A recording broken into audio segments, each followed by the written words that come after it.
to see an aerial view of the city of Nanrang. It is the big day for the high school seniors. The class awakening ceremony held right in front of that massive dimensional rift known as the Demon Abyss. Inside a school bus, the atmosphere is heavy with nerves. All the students are talking about the same thing, anxious to know what class they will awaken today. In the midst of the commotion, Jian opens his eyes wide, looking completely disoriented and terrified, as if he had just woken up from a nightmare. He looks around in confusion, recognizing the bus and his classmates. He sighs in relief, realizing he has truly returned to the past. Jian identifies the exact moment. His graduation day when his whole class went to the Abyss Station to awaken their abilities. He does the math quickly and realizes he is exactly 2.5 years away from the moment. The city of Nan is wiped off the map. 12 years ago, these rifts appeared out of nowhere across the world, and monsters began to slaughter humanity without mercy. Humans to defend themselves, but they discovered that inside those zones, firearms and nuclear weapons were rendered useless by magic. Fortunately, it was discovered that anyone turning 18 can awaken a class. Upon coming into contact with the energy of a rift after 5 years of bloody fighting, the awakened gained innate abilities and finally had a real chance against the monsters. After time, they took control of the entrances and society changed entirely, dividing itself into a new class system based on the power of each individual. Now, every graduate must go to awaken their class, which are basically divided into 3 types: combat, support, and creation. Combat classes are the most valued, while creators are looked down upon by everyone. Jeongyang remembers that in his previous life, he awakened a rank F creation class, the lowest that exists. He had a divine innate ability called modify. By changing just one word in the name of an item or skill, he could turn trash into treasure. In his past life, he made the mistake of exposing this gift, and the people in power summoned him immediately to put him at their service. They forced him to work without rest, turning common scrap into powerful divine artifacts for the benefit of the elites. They were so afraid of his potential that they kept him under house arrest, controlling his every move so he wouldn't grow on his own. It all ended when a giant level 96 dragon attacked the city. Jiang was barely level 70, and it seems someone left him to die on purpose to get rid of him. On the verge of death, he activated his ability and changed Resurrect to Rebirth. It is how John managed to return to the past with his memories intact. The bus announces they are almost at the Rift Station. The students prepare to get off and face their destiny. Jan knows it doesn't matter who tried to kill him before. With his ability this time, he only plans to trust himself. The vehicle crosses the infected zone as it approaches the terminal. Yunong vows that this time he won't tell anyone about his true power. Keeping his ability hidden is the only way he has to protect his friends, his family, and the entire city. His expression is one of total determination. He will dedicate himself to growing in silence to become strong enough to save himself. They finally arrive at the Hunter Association headquarters where the Awakening Plaza is located. The students are terrified, praying not to awaken a useless rank F creation class, but everyone keeps looking at Janyang with envy. He is the school's #1 in with literary and martial arts, so they expect him to pull something epic. At that moment, Yongbei, the eternal second place of the class, appears, dropping his usual heavy comments. He mocks him, saying that even someone with high magical affinity can end up awakening a trash class. The professor calls Janyang to go first. He hopes that as the star student, he will set a good example for the others. The graduate walks up the stairs toward the center of the ceremony while everyone watches intently. The head of the ceremony announces at the top of his lungs that it is the turn of the genius of Nan High School. Zanyang walks to the central platform. The pressure is enormous, but he remains imperturbable. Unlike everyone else who is expectant, Janyang has known the result for a long time. His classmates and even the professor are tense, praying under their breath that he doesn't get a technical class. Bei takes the opportunity to mock him again, calling him a suburban ghost and wishing for him to fail. Jian places his hand on the crystal ball, and several magic circles begin to glow around him. A white radiance comes from the crystal as the awakening process reaches its peak. The whole room lights up as a spiral of energy envelops Janie Young completely. Suddenly, the large screen projects the final result in front of the crowd. This class is Repairer. The details on the screen confirm it. Young has 100% perfect magical affinity, but his class is a creation type in rank F. The school's genius has just become the laughingstock of everyone. The professor is in total shock. He cannot believe that the best student in the school, the one who worked the hardest of all, ended up with such a mediocre creation class. Not everyone is sad about the result. Jiang Bei bursts out laughing. He always knew that despite his grades, Xianyang would end up being a pathetic technician. Yang, you kept me down for 3 years, but look at what a shameful class you got. Yang yells while mocking him in front of all his classmates. Another instructor tries to be positive, commenting that being a repairer isn't that bad. At least he can open a shop and earn good money fixing the equipment of real warriors. Suddenly, the crystal ball glows again with a bluish intensity. Jan still has his hands on it and the process seems not to have finished. The professor almost falls out of his chair seeing it. The ball keeps reacting. This kid is about to awaken a dual class. He screams completely out of his mind. Awakening 2 classes is extremely rare. A phenomenon reserved only for geniuses destined to be the most powerful. The professor now expects a miracle. Young is trapped in the center of a massive whirlwind of golden light and data fragments. It seems that fate is really going to give him a second chance, but reality hits him with a bucket of cold water. In the holographic screen, the name of his second class appears in giant letters: Farmer. There are his final statistics: 100% perfect magical affinity. With the classes Repairer and Farmer, I'm both at rank F. It is Actually the most useless combo ever seen. The teachers don't know whether to laugh or cry in frustration. A case of a dual class occurs once in 10,000 and he gets stuck with a double. They say each class he awakens is trashier than the previous one. Students explode in humiliating laughter. They mock that the great genius, #1 in literature and martial arts, now only serves to fix things and plant lettuce. Without saying a single word, Jinong simply begins to step off the platform, while listening to everyone, whispering jokes behind his back. Poor kid, what bad luck he has, the teachers comment with a look full of pity. I cannot believe that such a prodigy has become social trash from one moment to the next. But Junyang is not affected in the slightest by what they say. He walks with a firm step toward the exit while everyone watches him with contempt or false compassion. Trash. Bad luck, thinks the protagonist with a defiant smile. He knows perfectly well that although his classes are the lowest, his true power is somewhere else. Because what he really awakened along with those classes was an innate ability that completely breaks the laws of this world. It is his true trump card, Modify, an ability that allows him to change a single word of any name so that the result is something totally different. The quick gesture, Janyang prepares to test his gift for the first time in this new life. Starting with his own abilities, he looks at his farmer class. Its initial ability is Accelerate. Growth, something that only serves to make plants grow a little faster. A real piece of junk for a warrior. If he activates his power and poof, he changes Accelerate Growth to Resurrect. Now he can revive any target, including himself, and heal any damage for only 100 mana. The guy smiles to himself. He knows that if he uses this power intelligently, he will have the most powerful tool to dominate everyone who is laughing at him today. In the city, he stops to look at the giant screens that show the rankings of the newly awakened rookies. His goal is clear. He is going to reach the top of all those lists. He feels very confident in himself. He knows that when the time comes, all those classes will learn the true terror of being dominated by a simple rank F. His ambition is evident in his gaze. In this life, he does not intend to be anyone's toy. He is going to become the strongest by following only his own path. With that in mind, he heads immediately to the rookie training base, the perfect place for beginners to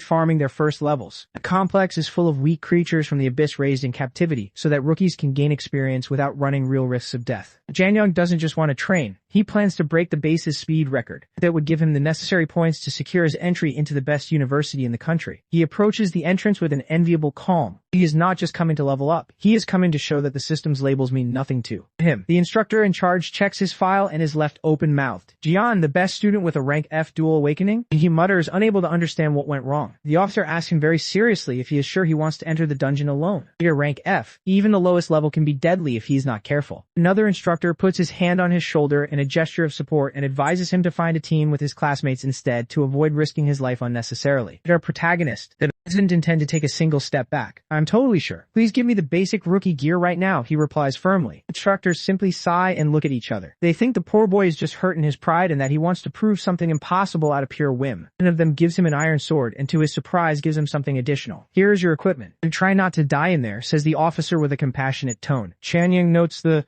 difference in their attitude. The instructors immediately handed over the gear. In his past life, he was only given the sword, but this time out of pure pity, they gifted him an extra pair of leather boots. The equipment is basic. They're the one iron sword that adds 5 to his attack power and level. 1 leather boots that provide a small speed bonus. Nothing impressive, but it will do. It seems they really are looking down on me. Jian thinks. He knows they gave him the boots out of sympathy, but he won't reject anything that helps him advance faster. The guy walks through the portal with the sword over his shoulder. If the rabbits corner you, call for help and we'll come get you out. The guards shout from the entrance without stopping or looking back. The protagonist just raises his hand to thank them. He has much more important things to do than listen to warnings. The heavy metal doors close behind him with a dull thud. And now he is completely alone in the darkness, far from the mocking and pity of others. The moment of truth has arrived. Junyang stops and activates his modify ability. The air fills with fragments of green data. As he prepares to warp reality, he tests his ability immediately. His old level 1 iron sword receives a massive upgrade and transforms into a steel sword, gaining much more attack power and armor penetration. But he doesn't stop there. He also modifies his basic leather boots, turning them into wind boots, drastically increasing his movement speed and agility. He could turn it into a sacred or magical sword right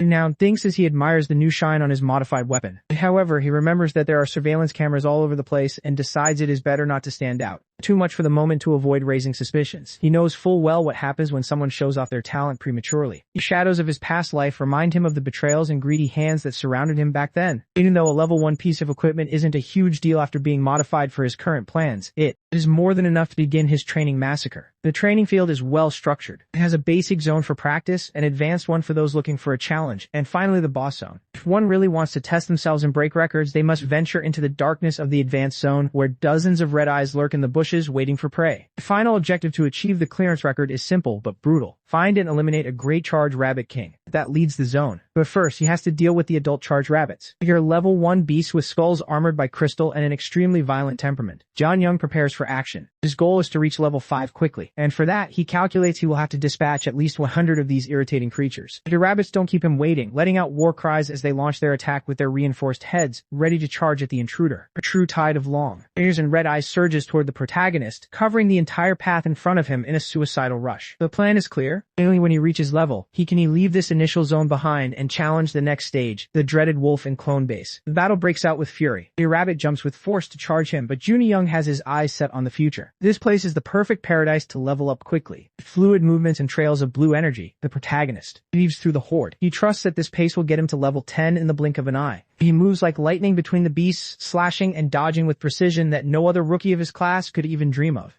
It is because upon reaching level 10, he will unlock his legendary awakened innate ability, a god-grade technique capable of creating in theory ultimate magical beasts. His determination in his gaze is absolute. Nothing and no one will stop him on his path to becoming the strongest warrior. This new era in which he has reincarnated. Meanwhile, he wonders what his old rival Zhongbei is doing. Now, he has surely gone through the Great Awakening ceremony at school. Back in the school gym, it is finally Zhongbei's turn. The guy approaches the crystal ball with a mix of nerves and his usual arrogance. He is desperate to obtain any class that surpasses Jan Young's rank F. In a rank B or C would serve to trample him once and for all, he thinks maliciously. Suddenly, the crystal ball with unprecedented violence, releasing bursts of energy that light up the entire hall and leave everyone expectant. With the giant screen appears a word that leaves everyone speechless for a second. You're surrounded by an intimidating aura of fire and combat power. Statistics don't lie. Zhongbei has awakened a rank of combat class with a 69% magical affinity, an exceptional result for any student. Ha, I won. Zhongbei yells at the top of his lungs in front of the crowd, celebrating his personal success as if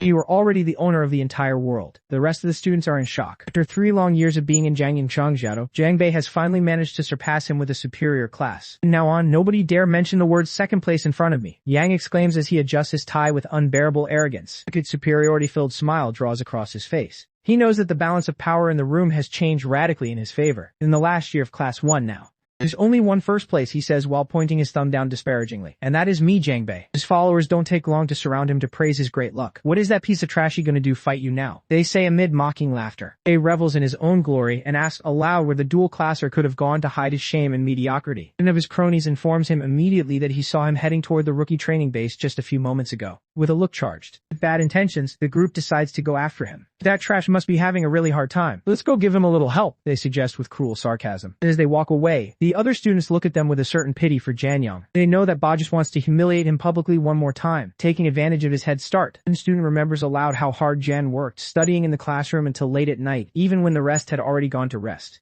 Another remembers seeing him training without pause on the track until extreme exhaustion, pushing his physical limits day after day without fail. Even in the magical training room, Jen Yang used to set the paint level to the maximum and wouldn't even let out a whimper. His willpower was without a doubt pure iron. It's incredible that someone who tried so hard ended up with the most useless F class of all, comments the boy with glasses with deep sadness. Suddenly Wang Qingfan, the second best student, Dr. Jian, intervenes while enjoying his lollipop with complete tranquility. His class will not limit his growth, he asserts with certainty. Wang Qingfang was always one step behind the protagonist in everything and knows better than anyone. And that monster of discipline and determination that Jian really is. No one knows better than me how desperately hard that guy works to get what he wants, concludes Wang with a look full of respect and great expectation. During the grade finals in their first year, that guy thinks Wang Qingfang as he dives into the memories of his rookie days. In his memory, Jan Yang appears exhausted and wounded in the middle of a fight, but maintaining an unbreakable fighting stance. It was at that moment of pure willpower that he completely earned Wang's respect. Zhang Bei wants to cause trouble. Go take a look too, decides Wang Qingfan as he savors his lollipop with a calculating expression. He walks with a firm step through the school halls, making his inner message clear. The rival I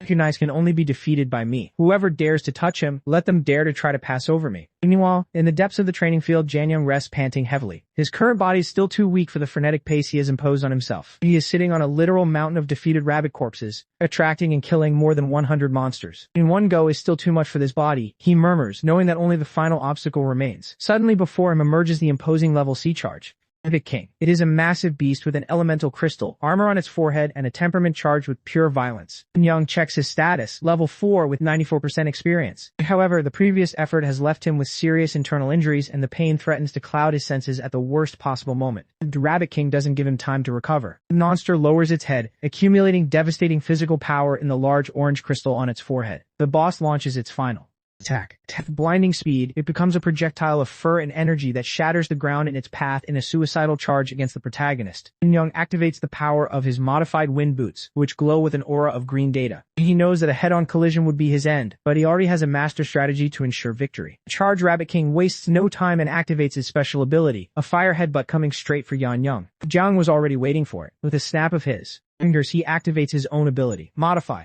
The trick is simple. He changes the word headbutt to detonation. Now, instead of an attack, the rabbit is going to explode from within, taking John Young and itself out in the process. A crystal on the rabbit's forehead glows with unbearable intensity right before it bursts. Boom! A massive explosion shakes the entire place, leaving only smoke and rubble. Jan Young emerges from the dust cloud with a side smile. A small change was enough to bump him to level 5 in one hit. Outside on the giant screen, a notification appears that leaves everyone speechless. Shang has just broken the world record for dungeon clearing. Students can't believe what they are seeing. The guy brought the record time down to less than half. The thing that seems impossible for a rank F Zhongbei is sparks fly and sweating with rage. Zhongbei begins to scream that Jan Yang must have cheated somehow. The news spreads rapidly while everyone remains glued to the screen, wondering how a trash rank could have pulled off such a feat. Zhangbei crosses his arms, determined to unmask what he believes is a monumental fraud. Meanwhile, in a quieter spot, Jan Young rests surrounded by a green aura as his resurrect ability begins to heal his wounds. He knows that what is coming is much worse. He remembers the Cyclone Wolf King perfectly, a boss that gave him far too many problems in his past life. He stands up and grips his sword firmly. It is time to settle some scores. Zhan Young walks with a relaxed pace as if he were out for a stroll. Despite the danger looming ahead, finally he arrives at the base of the Cyclone Wolf, a site many call the Rookie Slaughterhouse. In this zone, the wolves range from level 6 to 9, and the king reaches level 10. For low-level students, it is a death sentence. The images of other students being massacred by these beasts are not exaggerated. The strength of these wolves is terrifying, but the risk is worth it. Experience rewards here are so high that one could reach level 10 in a single attempt. Young visualizes the prize. Level 10 is where things get interesting and new abilities are awakened. Reaching that level usually takes a normal student 10 days, but he does not have that much time. The wolves lurk in the shadows, waiting for their next prey among the desert rocks. Furthermore, being level 10 gives him the legal permit to train alone in the open field, something vital for his plans. At the entrance, an instructor stops him dead in his tracks. He cannot believe a brat wants to enter. A place where teams of 6 are required. The instructor tells him the story of a rank A genius who ended up crippled for trying to play the hero in this base. He looks at Jianyang with total contempt. To him, a rank F attempting this is simply suicide. Jian does not flinch. He thanks him for the advice but clarifies that he has already made his decision. The man turns away indignant. If the kid wants to die, he is not going to be the one to stop him. Jianyang doesn't care that they look down on him. He keeps looking, ignoring the barking of those who do not trust him. As soon as he enters, the wolves appear, bearing their fangs ready to tear him to pieces. Without hesitation, Jianyang lunges straight toward the pack at full speed, drawing his sword and making it glow. It has been a long time, he thinks as he prepares to test his blade. On the platform, the instructor observes the fight, convinced that he is watching a doomed idiot. He mocks him, thinking that Jianyang believes he is a genius for charging head and calling him trash. But Jianyang begins to deliver slashes as if it were nothing. The wolves fall one after another, and the experience points don't stop climbing. The instructor freezes. He doesn't understand how the kid can be so calm, killing wolves without using a single special ability. He starts to break into a cold sweat. The idea that this boy is a hidden genius begins to haunt his head. Some time passes, and the scene is insane. A mountain of wolf corpses with Jianyang sitting on top covered in blood. The instructor is in absolute shock. Now he is convinced that Jianyang is a true monster. He fears that if Jianyang sees him, he will humiliate him for everything he said earlier, so he decides to sneak away in silence. Jing, covered in wounds and blood, reaches level 9. He knows that if it weren't for his resurrection ability, he would have died 10 times in this place. The description of his ability is clear. It costs 100 mana, but it heals you completely, even if you are already dead. A cheat code advantage for any. Jianyang stands over a mountain of dead wolves, thinking that these creatures are much faster and smarter than the rabbits. It is a different level of danger. He looks at his blood-stained clothes. Even though he used his resurrection ability, the pain of the wounds remains, but that is not going to stop him. Now with a fixed gaze and his weapon dripping, he says that to change his destiny. This pain is a trifle not even worth mentioning. In the gloom appears a huge silhouette with glowing eyes. It is time for the kings to face each other. The Cyclone Wolf King lets out a roar that rumbles throughout the desert, warning that it will not be easy prey. Here he is, level 10. His fur resonates with the wind, which allows him to reach absurd speeds when he runs. Jan analyzes him calmly. He has already identified his two main tricks, wind speed and windbleed claw. The abilities are lethal. Then increases his speed significantly, and the other launches cutting wind bursts from a distance. He thinks these techniques do not have much room to be Defied. And if he tries to force a change, he could end up making a fatal mistake. The beast lunges at him with the full weight of the wind. Young wonders what the best move is right now, and he is clear. He rips his shirt off in a single pull to be more comfortable in the fight. He decides to resolve it the hard way. Facing the beast bare-chested with only his sword, he knows that besides his broken abilities, he is also the #1 in literary and martial arts. He jumps into the air with incredible force, looking for the wolf's blind spot to land the killing blow. He releases a slash charged with blue energy that cuts through the air. He moves so fast he looks like lightning far from there. At the entrance of the training zone, a group of students breathes a sigh of relief for having survived by a miracle. The instructors in green trench coats are giving them a stern scolding for entering the advanced zone while being such rookies. One of the students cannot contain his envy. He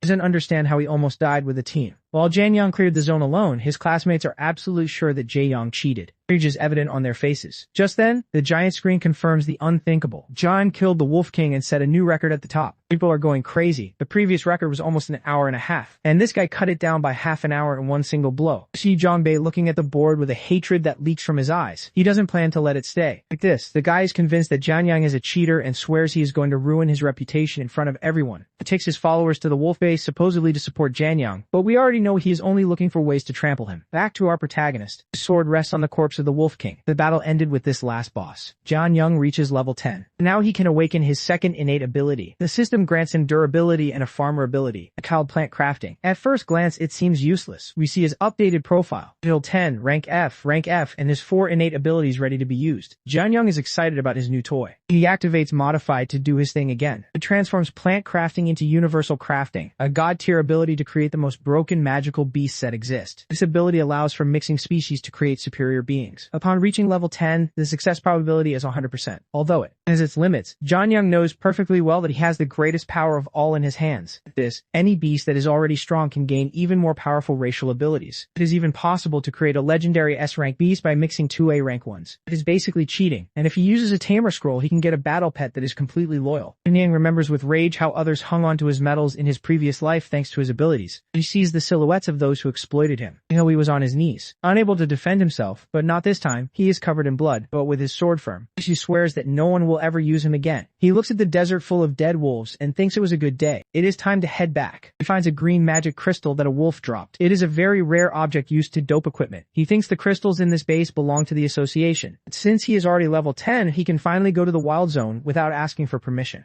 Out. There, everything he finds will be his. With that, his money problems will vanish in the blink of an eye. Jan complains about the pain. The 2 wounds are not fatal, so he cannot simply let himself. His resurrection ability can automatically heal him. He knows that going to a hospital will cost him an arm and a leg. And being honest, right now he is broker than a ceramic plate. He is left thinking that perhaps the best option is to take his own life to force the resurrection and heal himself for free. Quite the logic he has, but there is a problem. If he does it in front of the guards, he will cause an unnecessary scandal and attract too much attention. He decides that it is best to find a well-hidden corner to carry out his suicide and cure procedure in peace. He walks through the training base trying to go unnoticed. While hanging his sword on his shoulder, upon reaching the main plaza, he finds a sea of people. It seems that everyone agreed to be there. He is surprised. There's so many people gathered in one place for it. It is definitely not what he expected. Someone points him out from a distance. It's the new kid, the one who just broke all the base records. Jan Young is now famous. Young realizes that all those seniors are there for him. Breaking the record was like throwing a stake into a lion's cage. He curses his luck. So many people watching now, he really has no way to use his resurrection ability to heal himself. He feels the wounds are worsening and cold sweat runs down his face. He heals himself in front of everyone. His secret goes to the trash. He only wants to find a quick exit to get rid of all these guys before he faints from blood loss. Out of nowhere, a blinding golden light begins to fall upon him. Jan Young looks up confused by what is happening. An angelic figure appears behind him. It is an impressive ability that leaves everyone with their mouths open. The students scream excitedly. It is the S-rank support class, the very famous Sacred Angel, one of the rarest abilities in the world. The owner of such power is Yaochin. With her shining wings, she looks like a true goddess descended from heaven. People cannot believe that someone from the prestigious Yao family is in that place. Her mere presence changes the entire atmosphere. Jan Young feels his body fill with energy. That healing came in handy just when he needed it most. And Keksun looks at him calmly as her power finishes, closing each of Jan Young's wounds. He thanks her sincerely, saying that his wounds are almost completely healed thanks to her. He didn't have to kill himself after.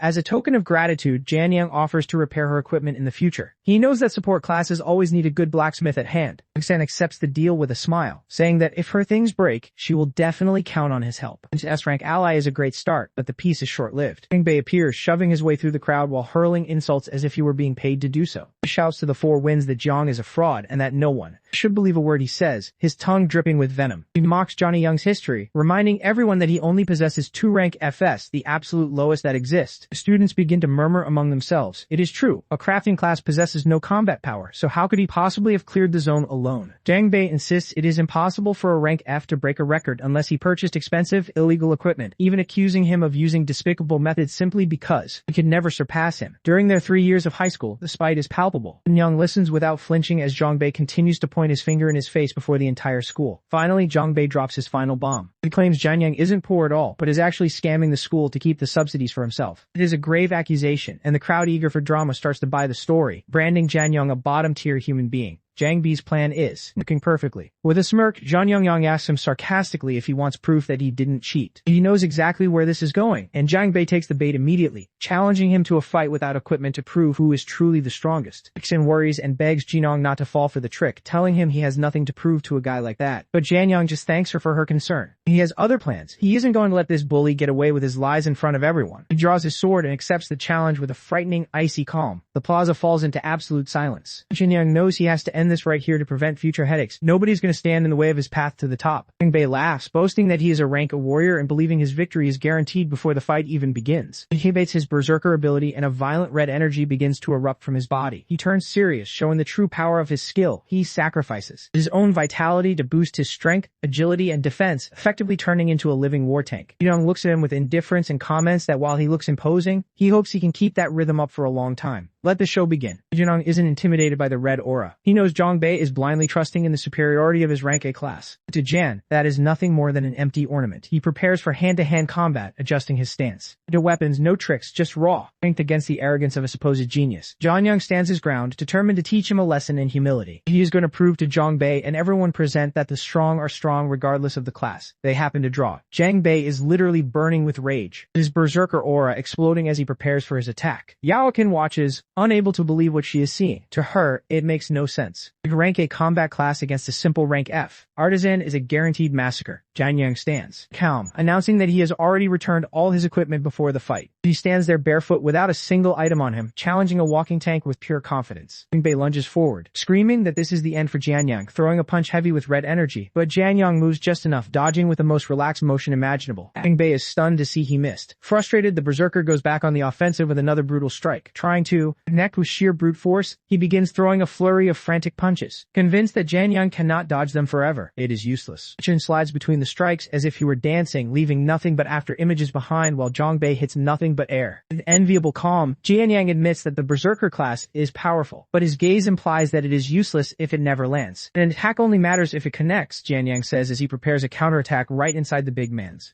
He leans into his ear to whisper that swinging wildly is a waste of such talent, especially since he has memorized every one of his patterns over the last 3 years. Jian connects a dry, sharp punch directly into Jiang Bei's abdomen. The impact is so powerful it can be felt even in the stands. With a cold look, he makes it clear that even if he knows his attacks, Jiang Bei will never be able to see what he has in store. Jiang Bei collapses, gasping for air, unable to understand how a rank has humiliated him like this. He hits the ground hard and his followers rush over in desperation to help their big brother. Unable to believe the defeat, Zhang remains standing victorious, commenting almost to himself that he is still a level above them. In the stands, the chaos is total. One can process that a rank F artisan just knocked out a rank A berserker. He shakes his hands as if he had just finished a boring chore and walks away from the arena. He knows now that the most important thing is to get good equipment before heading out into the wild zones. He knows that with his modify ability, getting legendary weapons won't be a problem as long as he has a base to edit. He leaves the rookie training base, scratching his head. Now that he has returned the school's gear, he needs to buy something on his own. He checks his pockets and sighs. With the little money he has, even shopping at the street stalls looks complicated. Out of nowhere, someone throws a punch at his back. Jianyang notices it instantly and smiles without even turning around. He catches the fist with one hand. He knows this trick all too well. He turns to confront the Joker, telling him he is too old to be doing those things. It is Wang Qingfang, his old rival.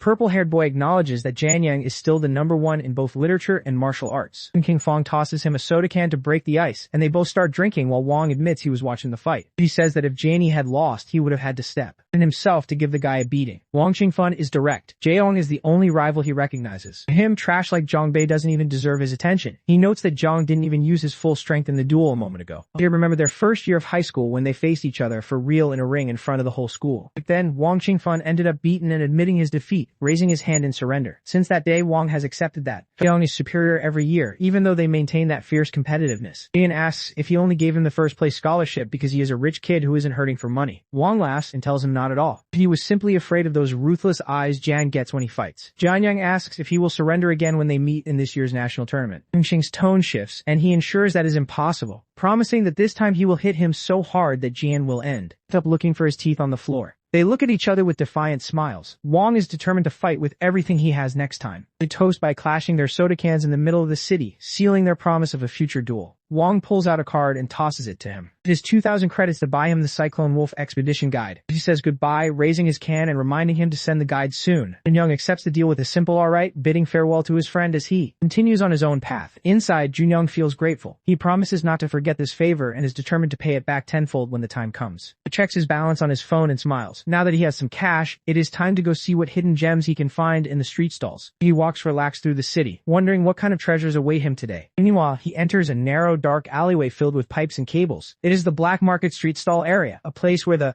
illegal and the cheap go hand in hand. According to the memories of his past life, this is the greasiest and cheapest black market of all. The perfect place for someone on a tight budget. He knows that most of what they sell here is basic trash. He also knows that for an expert eye like his, finding a hidden gem is not impossible. He stops in front of a used weapon stall where a guy in sunglasses rests among swords stuck in rocks. The sign is clear: buying and selling second-hand equipment. His eyes analyze one of the weapons, the demonic meteor blade. It has good attack stats, but its durability is on the floor, barely at 72%. The seller won't lower the price 18,000 credits and not a penny less, claiming that if it were like new, it would be worth at least 25,000. He thinks the guy is trying to be too clever. Without flinching, Janyang points to another much simpler sword and asks for its price. The system shows him the blue steel sword. It is level 10 quality and has decent attack. Its durability is also somewhat touched. Janyang makes a proposal that leaves the seller cold. He helps him repair the demonic meteor blade. The guy has to give him the blue steel sword for free. The seller lowers his sunglasses slightly, completely incredulous. He cannot believe a brat like him claims to have the skill necessary to fix something like that. Without waiting for an answer, John activates his repair ability. The system confirms the start of the process and a blue light begins. A glow in his hand. In his mind appears the image of a legendary general charging on horseback. His target was never the expensive sword, but that simple piece of blue steel that no one values. Janyang knows something the rest ignore. Thanks to his modifiability, that mediocre sword can be turned into a legendary weapon.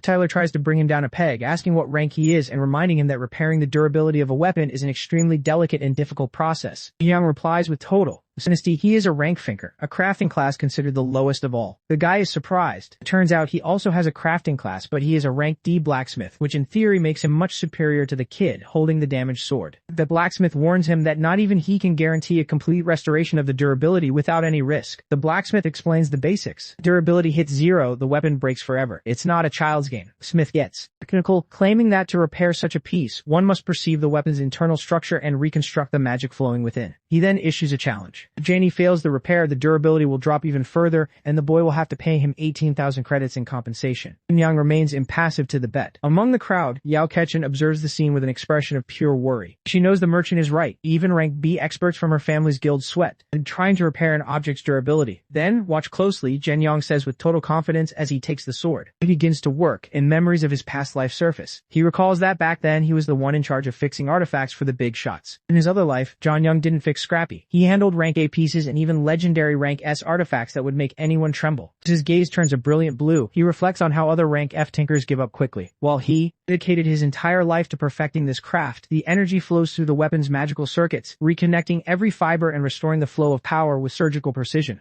Jin makes it look easy to him. Fixing low-level gear is as simple as taking something out of a backpack. He barely spends a drop of mana. A couple of guys passing by are left with their mouths open, witnessing the talent of a student who seems to know more than any veteran. Yao Kexen is in shock. I thought the It was just trying to be kind when he offered to help her earlier, but now she sees his ability as real and terrifying. With a casual gesture, Jianyang returns the sword to the merchant. The system confirms the impossible. Ability restored to 100%. The merchant takes off his glasses, emotional and regretful for having judged him poorly. He now calls Jianyang brother and acknowledges that he has an extraordinary talent. Fulfilling his part of the deal, the man hands over the blue steel sword with a smile, admitting that the boy earned it many times over. Zhang takes his new weapon and offers his thanks. And he knows the next step is to use his ability to change a single word and create something divine. The system shows the basic stats of the blue steel sword. The last time before the great transformation, Jianyang activates his power and changes blue steel to King Hang instantly. The weapon erupts in light and becomes a pseudo-divine artifact of immense power. The legend comes to life. This is the famous sword. According to ancient stories, was wielded by the divine general who pierced enemy lines 7 times without a scratch. This feat with his new acquisition, Jianyang thinks that now he can save those 2,000 credits to pay for university tuition, which is certainly not cheap. The weight of loss still hangs in the air as Jian watches his little sister praying in front of their parents' altar. Since they died, she hasn't been able to move on, he thinks with sadness. He knows his sister has a bright future, but for now, he sees a fragile and introverted girl. He sighs, determined to get enough money to ensure her well-being before leaving for university. Walking down the street, a familiar voice pulls him from his thoughts. Student Jianyang, can I hire you to help me level up? It is Yao Xan who offers him 50,000 credits to get her to level 10. She is a rank sacred angel, but she is barely at level 3. Jin doesn't hesitate for a second. Of course I can. The girls sigh in relief, grateful for his help. Inside, Jianyang is euphoric. Money is literally knocking at his door without him having to lift a finger. Xen approaches the black market stall and points to the demonic meteor blade that Jian just repaired. Give it to me. Take it, she exclaims with decision. Turn who now asks for 25,000 credits for the restored weapon, asks if she is sure of the purchase. Yang observes the scene from behind. Without blinking, the girl pulls a case from her storage ring to pay. The merchant is done. Only the wealthiest families possess storage rings. Completely intimidated by the young woman's wealth, Nan hands her the sword with an exaggerated bow, begging her to accept it. Zhanyang smiles to himself. Being the luxury in Kexen's clothes and accessories, he understands perfectly why she could offer him 50,000 credits without batting an eye. However, poor Kexen can barely handle the weight of the massive blue sword. She wobbles while trying to maintain her balance. Yanong plans to use the girl's support abilities to face a boss he could never defeat in his past life and thus level up quickly. Suddenly, Kexen offers the sword to him. Jin, take this weapon as a courtesy gift. Please don't refuse it. Shan is speechless for a moment. He didn't expect the weapon to be for him. The young lady is truly polite, he thinks, surprised. Then I won't hold back.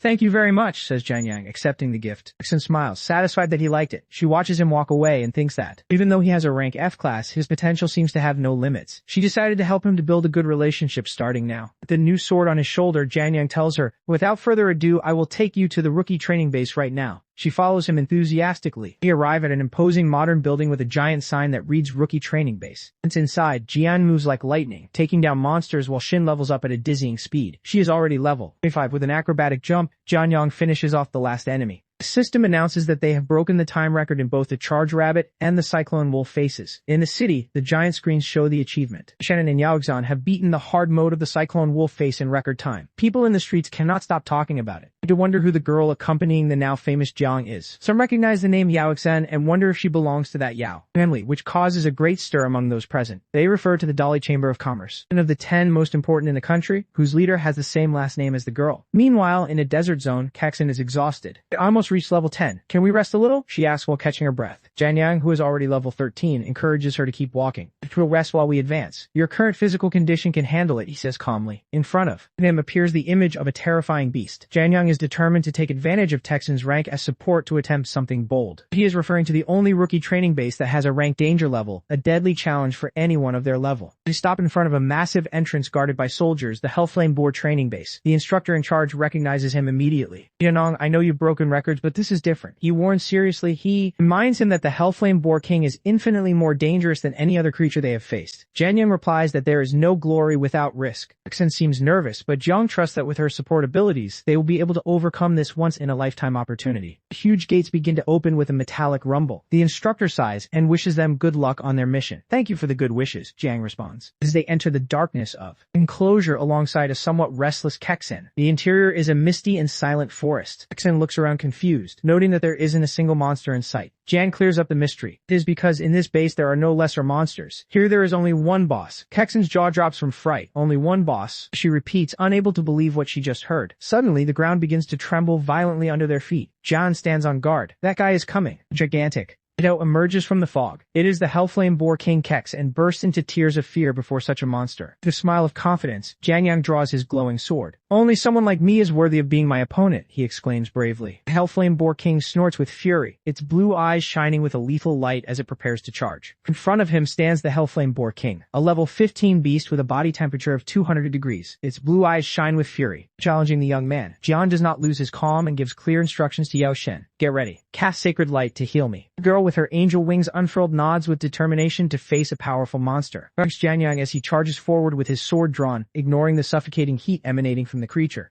"You must take the initiative." With an agile movement, he propels himself from the ground and jumps into the air, seeking a position of advantage over the Colossus. While descending from heights, Jianyong plans to strike using gravity and rotation. "I'll cut your throat." His figure is silhouetted against the misty forest sky. The Hellflame Boar King lets out a deafening roar upon seeing its enemy approaching from above, marking the beginning of a desperate battle for survival. Jian is in the middle of the fight against the Hellflame Boar King. The monster is huge and is wrapped in a rather dangerous aura of blue fire. The guy notices that the beast is smarter than it looks. It jumped just in time to prevent him from cutting its throat. He takes advantage of that small moment in the air to use his special ability on the blue steel sword that Yaokin gave him. He knows she won't notice. Without wasting time, he activates his modify ability. Digital particles begin to surround the weapon while time seems to stop. Changes the name of the weapon, and now he has the King Hang sword in his hands. The yellow glow indicates that the change was a total success. The new sword is of equality and has brutal stats. It not only gives him an attack bonus of 300, but it has a passive that can ignore the enemy's armor. Shen smiles. He knows that although his ability cannot skip the laws of physics to create a real divine weapon, this is more than enough for what he needs. Now with his attack power multiplied by 5 and improved agility, he launches himself against the boss with a slash charged with cyan energy. He has the absolute advantage. He moves so fast that the giant boar has no time to react. With a single clean strike, he gives off one of its massive tusks. His impact kicks up a massive cloud of dust, and the Hellflame Boar King lets out a pained roar that shakes the entire facility. Yaokin observes the scene from a distance.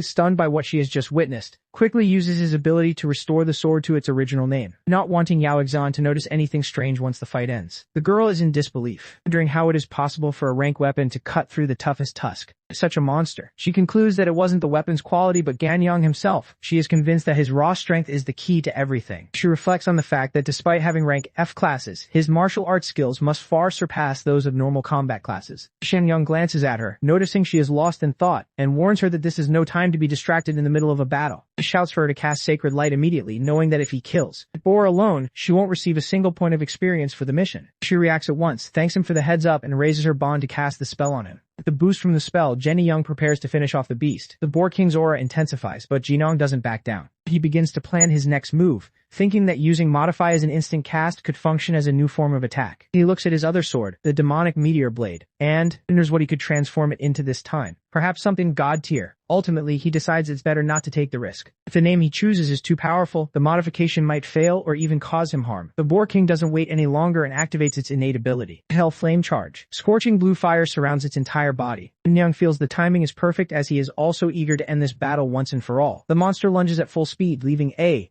trail of blue flames behind it. It is an attack that seems unstoppable. The boy analyzes the name of the enemy technique, already knowing exactly which word he is going to change to neutralize the danger. With a calm smile, he asks Yaoqing to close her eyes for a moment. She is confused, not understanding why he would ask that now, and feels a bit scared. She asks him what is wrong, but he just insists she do it, telling her to trust him because what is about to happen is not something she would want to see. His expression turns serious, and she assumes he means the scene is about to get very bloody, so she accepts and squeezes her eyes shut. As soon as she can't see, he extends his hand toward the charging monster and activates Modify on the enemy's ability, changing the word charge to buffer. The effect is immediate and completely breaks the dynamic of the boss's attack. The modification is a success. The Boar King breaks abruptly and begins to move with ridiculous slowness. Ceasing to be taking advantage of the opening, he transforms his weapon back into the King Hang sword. "It's over," he says as he prepares the final blow. He unleashes a devastating slash that cuts through the air with a brilliant flash. A decisive, error-free attack. Hellflame Boar King falls dead instantly. The system announces that the training-based boss has been defeated. And thanks to the massive amount of experience, Xinyoung rises directly to level 15. His progress is far faster than normal. Yaokin also receives her share and gains 3 levels at once, reaching level 12. She opens her eyes and asks timidly if he killed it, Yang sheathes his swords calmly. Glad he asked her to close her eyes so he didn't have to explain how he managed to stop the beast. He starts to think she is the perfect partner. She is obedient, has money, and knows how to heal. He will definitely keep her in mind for future dungeons. He tells her she can open her eyes now and that the leveling mission she requested is complete. She opens her eyes slowly, still surprised by how quickly everything was resolved after she blinked. The Boar King lies finally defeated on the ground and Kexen mutters that Jian really did it, marveling at how incredible it is that he finished off such a powerful monster completely alone. Jian calmly informs her that the mission is fulfilled and it is time to leave. The girl is totally impressed, seeing a unique talent in him and admiring him for being someone honest who keeps his contracts. As he is already leaving, she stops him asking him to wait a moment and the boy turns around with curiosity. Gaoken offers him a small black case as the promised payment along with an additional token of her personal appreciation. Upon opening it, Jianyang is surprised to see a storage ring. He knows it is an extremely valuable object. These rings are forged with space magic crystals and allow the storage of all kinds of objects, defying the laws of physics. He hesitates to accept it because he knows that even the smallest one costs hundreds of thousands of credits. But she insists, telling him he needs it more and that helping her gain 2 extra levels deserves the reward. Jianyang thinks better of it. He knows he will soon go to wild zones to farm and such a ring will be very useful. In the end, he accepts the gift and thanks her, extending his hand to receive the valuable object as compensation. He promises that in the future he will return the favor unconditionally, provided it does not violate his principles. She accepts. Delighted and both leave the dungeon together. The leveling day has ended in total success. In the city, the bulletin board shows the ranking of the new students. Jinong's name shines in first place at level 15. He knows his advantage won't last long as the students coming up behind him have top-tier combat classes. Among his future rivals are Stale Yuang, a ranked sword saint known for being invincible in close combat, and Han, a fighter with incredibly high physical attack power, and Luan, a ranked squeal assassin,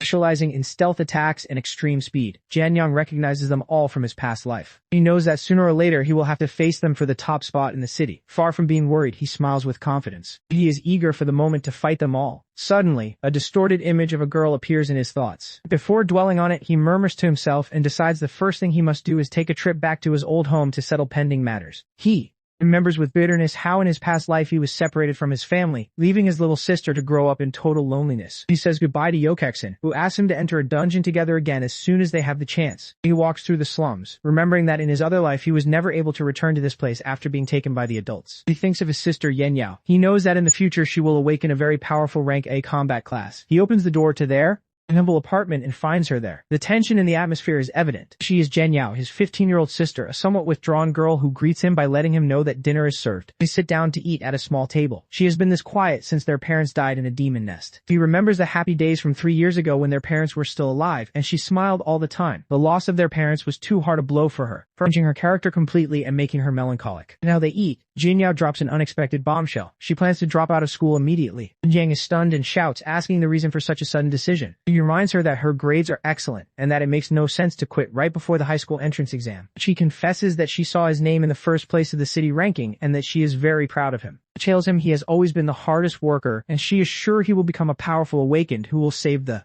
world. With her head down, she admits she feels she won't amount to anything important, even with good grades. She believes it is best to start working now to help with household expenses so he can focus on his career. The boy stares at her fixedly. He knows that isn't the real reason and demands she tell him what she is really thinking. Suddenly, they hear the sound of the door opening again, interrupting the tense conversation. A man enters the apartment, greeting the girl while the siblings are surprised by the visit. The man enters scratching the back of his neck, feeling somewhat intrusive for interrupting the private conversation. He laments to himself his own loan company is in a critical situation, otherwise he wouldn't have come to collect so soon. Shang recognizes him immediately. It is Uncle Kanan, the head of a microloan company from which they have been borrowing money to survive. Seeing his expression, the boy understands that the man already went there before, and suspects that is the real reason for his sister's distress. Gao avoids her brother's gaze. He understands that she saw his ranking but knows they have no income to pay the accumulated debts. Jin Young realizes the sacrifice his sister is willing to make, abandoning her studies to work so he can go to university in a firm voice. The young man asks Uncle Kanan directly how much the total debt they have incurred in these last 2 years amounts to. Nan sighs and explains that without counting interest, the total sum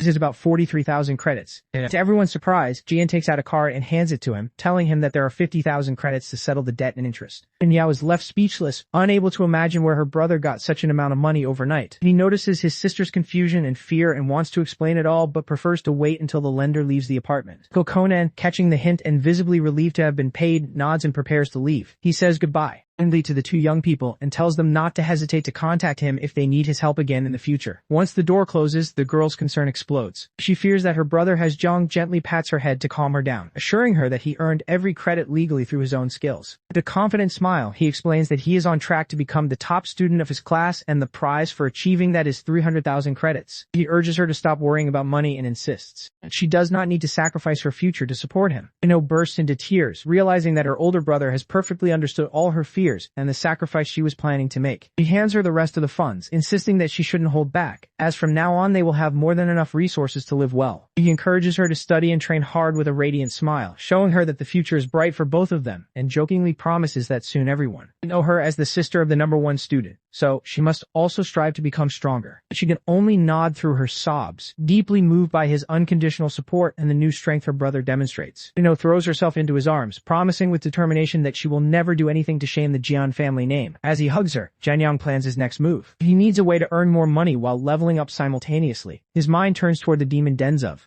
Nanrang City, searching for the perfect location for his next intensive training session. He chooses the poisonous Dragon Valley, a dangerous but opportunistic place for someone with his knowledge, as it features a high density of monsters perfect for rapid leveling. Legends say that deep within the valley, strange magical beasts shaped like dragons dwell, and he believes that if he can get his hands on a dragon egg, his universal grafting ability will finally show its true destructive potential. Additionally, he hopes to find rare magic crystals that he can sell for a small fortune. Completely determined, he sets his goal to leave at the first light of dawn. Shortly after, the bus arrives at the Nanang Demon Den station, and passengers are asked to descend carefully. Jianong steps off the bus and observes a crowd of adventurers and students preparing to enter the dangerous zone. Before him stands the imposing and threatening citadel that serves as the gateway to the world of demon dens, a bastion of humanity. Against the invasion, separated from the actual city by a heavily guarded passage, the entire area is under the strict supervision of two powerful level 70 venerables whom Jianyang remembers having served in his past life. As he enters the compound, he watches as most people put on their combat gear. Mentally preparing for the fight, he touches the storage ring Yaokin gave him. Once again, grateful for the immense generosity that has made things so much easier for him, he reaches the east gate of the complex, the closest exit point for heading directly toward the poisonous Dragon Valley, and consults a detailed map showing the various explored areas and their danger levels. He confirms that the valley is the most suitable location for his current level, with creatures ranging mainly from level 13 to 18. Upon reaching the checkpoint, he presents his student identification, which officially classifies him under the modest farmer or tinker class. The senior instructor looks at the ID and becomes agitated, unable to understand how a double rank F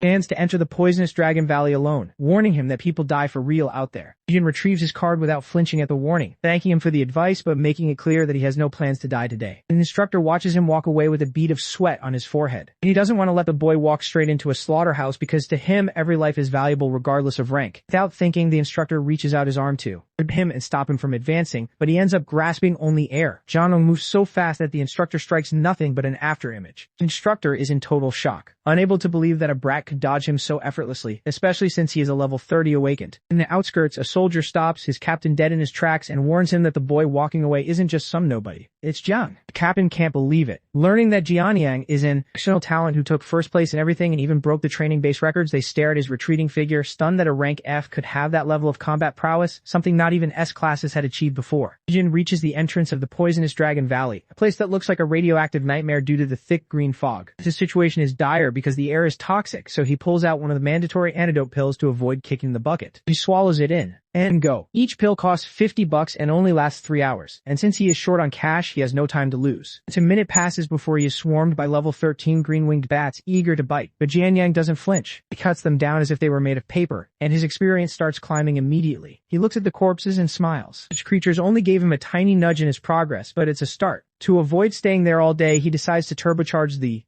and activates his modify ability. He walks calmly while his sword begins to glow with a rather suspicious purple energy. Poof! He converts his cheap steel sword into the King Hang sword. Now the real hunt begins. He dives into the middle of the horde and starts delivering slashes left and right. The bats don't even stand a chance. The massacre is swift, and he jumps directly to level 16. His efficiency is otherworldly. He keeps clearing the area of vultures and poisonous toads without breaking a sweat, until he hits level 18. He takes a breather to hydrate. He is level 18, but he still has a long way to go to reach his goal. He complains about his bad luck because despite having killed half the jungle, he hasn't found a single miserable magic crystal. Out of nowhere, a voice asks him if he was the one who took down all those beasts. Jianyang is immediately on alert. Two guys emerge from the fog. He notices they aren't rookies by the way they move. It turns out the leader is Luan, an S-class. Strategy from the other academy, a big fish in every sense. One of his companions, Udowo, tries to act tough by asking him if he is deaf. Young doesn't flinch and calls him a nameless nobody. He stands up with all the tranquility in the world and asks rhetorically if it isn't obvious that he killed them. Chao gets heated quickly and rolls up his sleeves, offended that a brat doesn't respect Luan's status, and stops his lapdog and surprisingly offers Janyang a spot on his team because he sees potential in him. Yang tells them to get lost immediately. He knows they only want him to do the dirty work so they can steal his experience for free. Chao can't believe the kid's arrogance and is dying to teach him a lesson right there. Edwin remains thoughtful, telling his partner that if the kid made it this far alone, he truly has talent. Even so, Utah remains resentful and swears that the next time he crosses paths with him, he's gonna knock his teeth out. An hour passes and Janyang ventures deeper into the valley. He only has one antidote pill left, so he needs to hurry. He keeps looking for some rare material that might be worth it. So far, luck is not on his side. There's only fog and silence. He remembers the rumors about powerful dragons in this valley, but so far he hasn't seen a shadow of them. Suddenly, he feels something moving at full speed from the side. It's a full-blown ambush. A giant sticky tongue shoots out toward him, but Johnny Young reacts in time and blocks it. With his sword, he tries to cut it, but the tongue is tougher than it looks. Things are getting interesting, and he is surprised to see that his upgraded sword couldn't even make a scratch. The enemy's defense is absurd. A huge silhouette begins to emerge from the darkness, and the ground rumbles with each of its movements. There it is, the Miasma Demon Toad King. A level 20 zone boss that looks absolutely terrifying. Far from being scared, Jiang smiles. He finally found something that will drop the magic crystal he desperately needs. The toad doesn't waste time and launches its constricting tongue ability to trap him. Several tongues fly toward him, but Janyang weaves between them as if he were dancing, analyzing the patterns. He has already taken its measure. With a determined look, Janyang prepares to break the boss's technique with his modify ability, aiming to change it to controlled break, so the beast trips over itself. Janyang lunges into the attack with everything he has. Time for you to die, you disgusting toad, he screams while jumping, but the blow bounces off. The toad's skin is like a stone wall, and Janyang is stunned to see he didn't leave a single scratch. The Toad King doesn't stay still and activates Frost Skin, increasing his defense to absurd levels. He is armored. The system throws an error. He cannot modify the boss because its level is too high. Jinong is frustrated. His plan went wrong. He realizes that against stronger enemies, his modifiability is very unreliable and short-lived. The toad returns to the attack with its sticky tongue, forcing Janyang to retreat in a hurry. Janyang stares at the monster, knowing that to win here, he has to bet it all. He has to take a risky gamble, he thinks with a tense smile. He uses modify on his own weapon, the demonic meteor blade, to force an evolution. The sword begins to vibrate and glow with a super aggressive red energy that looks like it's going to explode. The transformation is complete. And now he holds the Demon King's blade. The power radiating from that thing is insane, and Janyang finds himself enveloped in a terrifying aura of red flames. The weapon has a life of its own. A huge, sinister eye opens on the sword's hilt, observing everything. Jin realizes the sword is dangerous, but he has to finish off the toad quickly before things get even worse. He unleashes a devastating slash with the new sword, releasing a wave of red energy that cuts through the air. Boom! The blow splits the Demon Toad King in half as if it were butter. The boss is finished. After the attack, Janyang falls to his knees. A single blow with that sword, and he is out of stamina. He gasps, searching for air fills his lungs, and he realizes that the Demon King's blade is a double-edged weapon far too heavy for him to handle. Suddenly, he is seized by terror as crimson marks begin to climb up his arm. The sword is consuming him. He desperately tries to activate his modify ability to halt the corruption, but he is so drained that he can barely concentrate. He collapses to the ground, utterly exhausted. As the red veins crawl relentlessly toward his shoulder, a malevolent voice emanates from the weapon, mocking him for daring to borrow a king's power. A giant sinister eye appears in his mind, and the sword's consciousness warns him that he will pay the price with his own life. Young grits his teeth, fighting to remain conscious while the crimson aura envelops him completely. Despite the agony, he manages to activate one final resource. He already expected this, he murmurs with great effort. He reveals that this isn't the first time he has dealt with this specific blade. He knows all its tricks from his previous life. He strikes directly at the eye of the sword, the seed of its evil consciousness, to subdue it. An explosion of red energy bursts from the weapon as Janyang battles to dominate it with sheer willpower. He screams as the sword's power resists, creating a whirlwind of red light around him. The Demon King's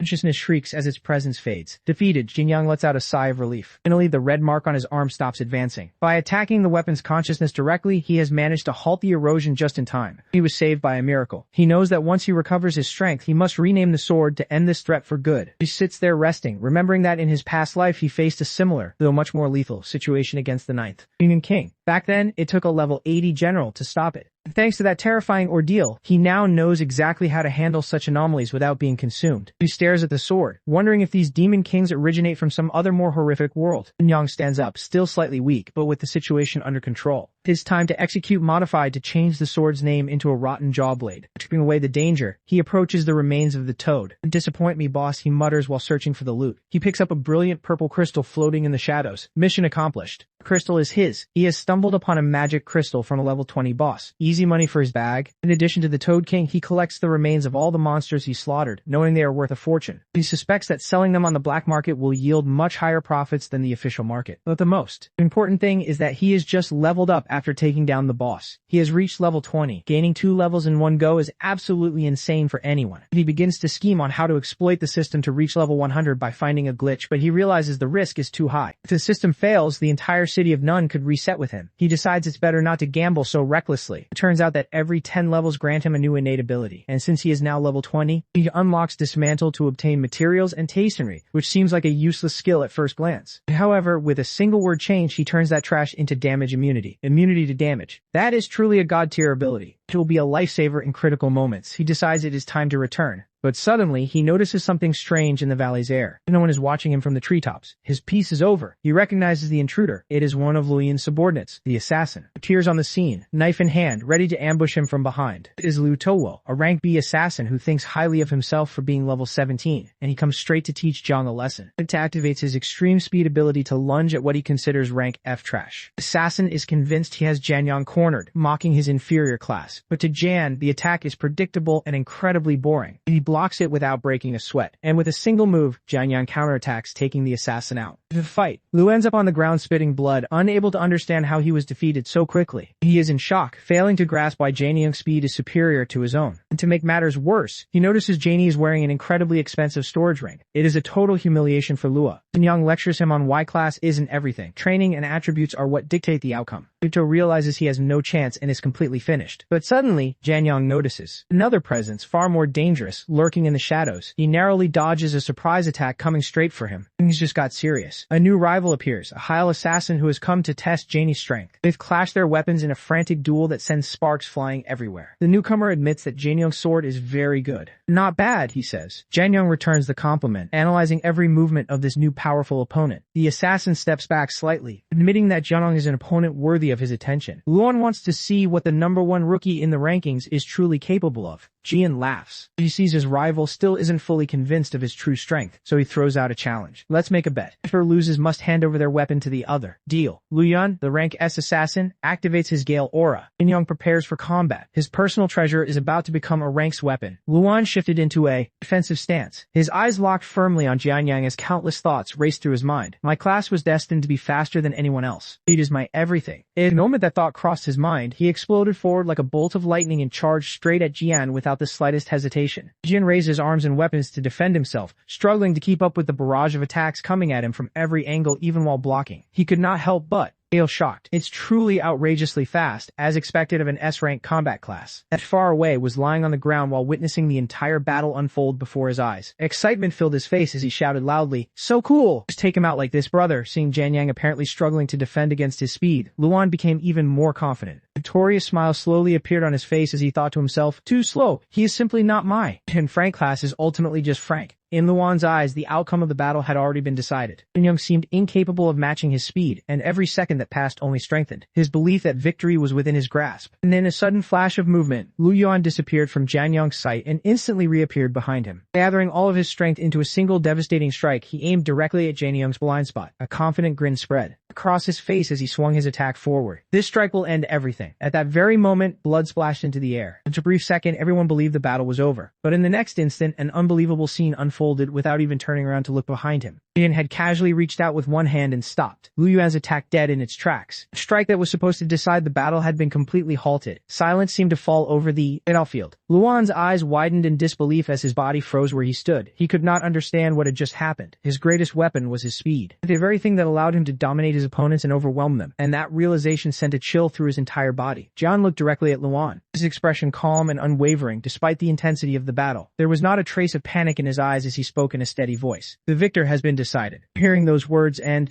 witnessing Jiang effortlessly stop his attack, Luan finally understood something he had failed to realize from the very beginning. His eyes narrowed as countless thoughts rushed through his mind. From the very beginning, he never intended to compete in speed with me. So this is the strength of the first place on the Nan City freshman level rankings. Finally, things are starting to get a little interesting. If you can trade injury for injury, I can also sever my tail to survive. The shock he felt only moments ago gradually transformed into excitement. Instead of fear, a fierce fighting spirit began burning within him. He had finally encountered an opponent worthy of his full strength, and that realization made his blood boil with anticipation. Without giving him any time to recover, immediately moved to finish the battle. He swung his weapon with tremendous force, aiming to end the fight in a single decisive strike. The attack cut through the air with frightening speed and power. However, Lu Yuan's reactions just as extraordinary. At the critical moment, he instantly leaped backward and narrowly avoided the attack. His body flew through the air before landing at a safe distance from Jan. Although he had escaped the strike, there was a price to pay. Yunyang lowered his gaze and noticed that something had remained in his hand. It was Luan's dagger. In order to escape the attack, Luan had abandoned his weapon without hesitation, choosing survival over possession. It was a decision that required incredible decisiveness and battlefield awareness. Looking at a dagger in his hand, Janyang could not help but praise him. Good kid, you actually abandoned your weapon. The combat experience is quite impressive. However, now that you have no weapon, how are you going to continue fighting me? His voice was calm, but there was genuine acknowledgement in his words. Very few people could make such a quick decision under pressure. At that moment, Lu Yuan was already standing high on the branch of a nearby tree. As he looked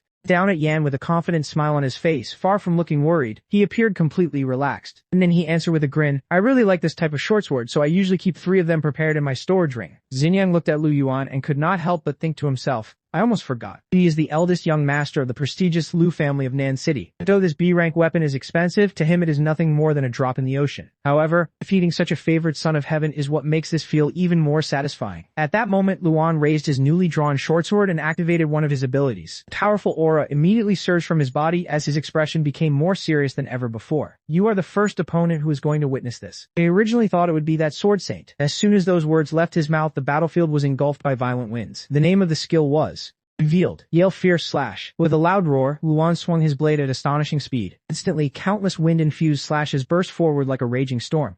Blade auras tore through the air one after another, covering a massive area and rushing toward Jian from every direction. Faced with the overwhelming assault, Shanyang immediately began moving at high speed, weaving through the incoming attacks while searching for openings. As he narrowly dodged one slash after another, he analyzed the situation in his mind. This is the power of a combat class. Every innate skill can provide a massive boost in combat. Another barrage of blade or shot toward him, forcing him to change direction repeatedly. Not to mention, this kid is an S-rank combat class. Even while avoiding the attacks, Janyang could not deny the strength his opponent was displaying. He is ridiculously strong. However, while continuously observing Luaneng's attacks, Jinong gradually noticed a weakness, but his blade strikes are clearly not as fast as he is in close combat. Slashing out this kind of wind-type blade aura must take a huge toll on his stamina. Hitting my figure and seeking a one-hit kill is my chance at victory. His eyes narrowed as he reached a decision. After all, I can't possibly use my true innate skill. The next moment, Zhang completely disappeared from sight. Yuan continued his assault for a few moments before, finally realizing that his target was nowhere to be seen. He stopped and carefully scanned the surroundings. The battlefield had suddenly become silent. Standing amidst the chaos he had created, Luan slowly spoke. He hid himself. A wise decision. A faint smile appeared on his face. However, moments later, that smile turned into a confident grin. Well, what will you do once you have nowhere left to hide? The instant he finished speaking, he unleashed another frenzy of attacks. Wave after wave of gale fierce slash erupted from his sword. The surrounding forest was devastated by the relentless assault. Massive trees were sliced apart one after another, crashing to the ground with thunderous noises. Finally, after reducing the surrounding area to ruins, Luan descended from above and landed on the ground. He immediately looked around, expecting to find Janyang exposed among the wreckage, but what he saw made his eyes widen. The battlefield was empty. There was no trace of Janyang anywhere. A shocked expression appeared on his face as he muttered, "That guy, he disappeared." But at that very moment, Lu Yuan suddenly sensed something behind him. His instincts immediately screamed "A." Without hesitation, he spun around and launched an attack toward the presence he had detected. His blade flashed through the air with incredible speed, cutting straight toward his target. However, when the attack landed, Lu Yuan's eyes widened. There was no one there. The strike had only shattered a broken piece of a tree. Even so, he quickly realized what had happened and shouted, "The shadow is cast down.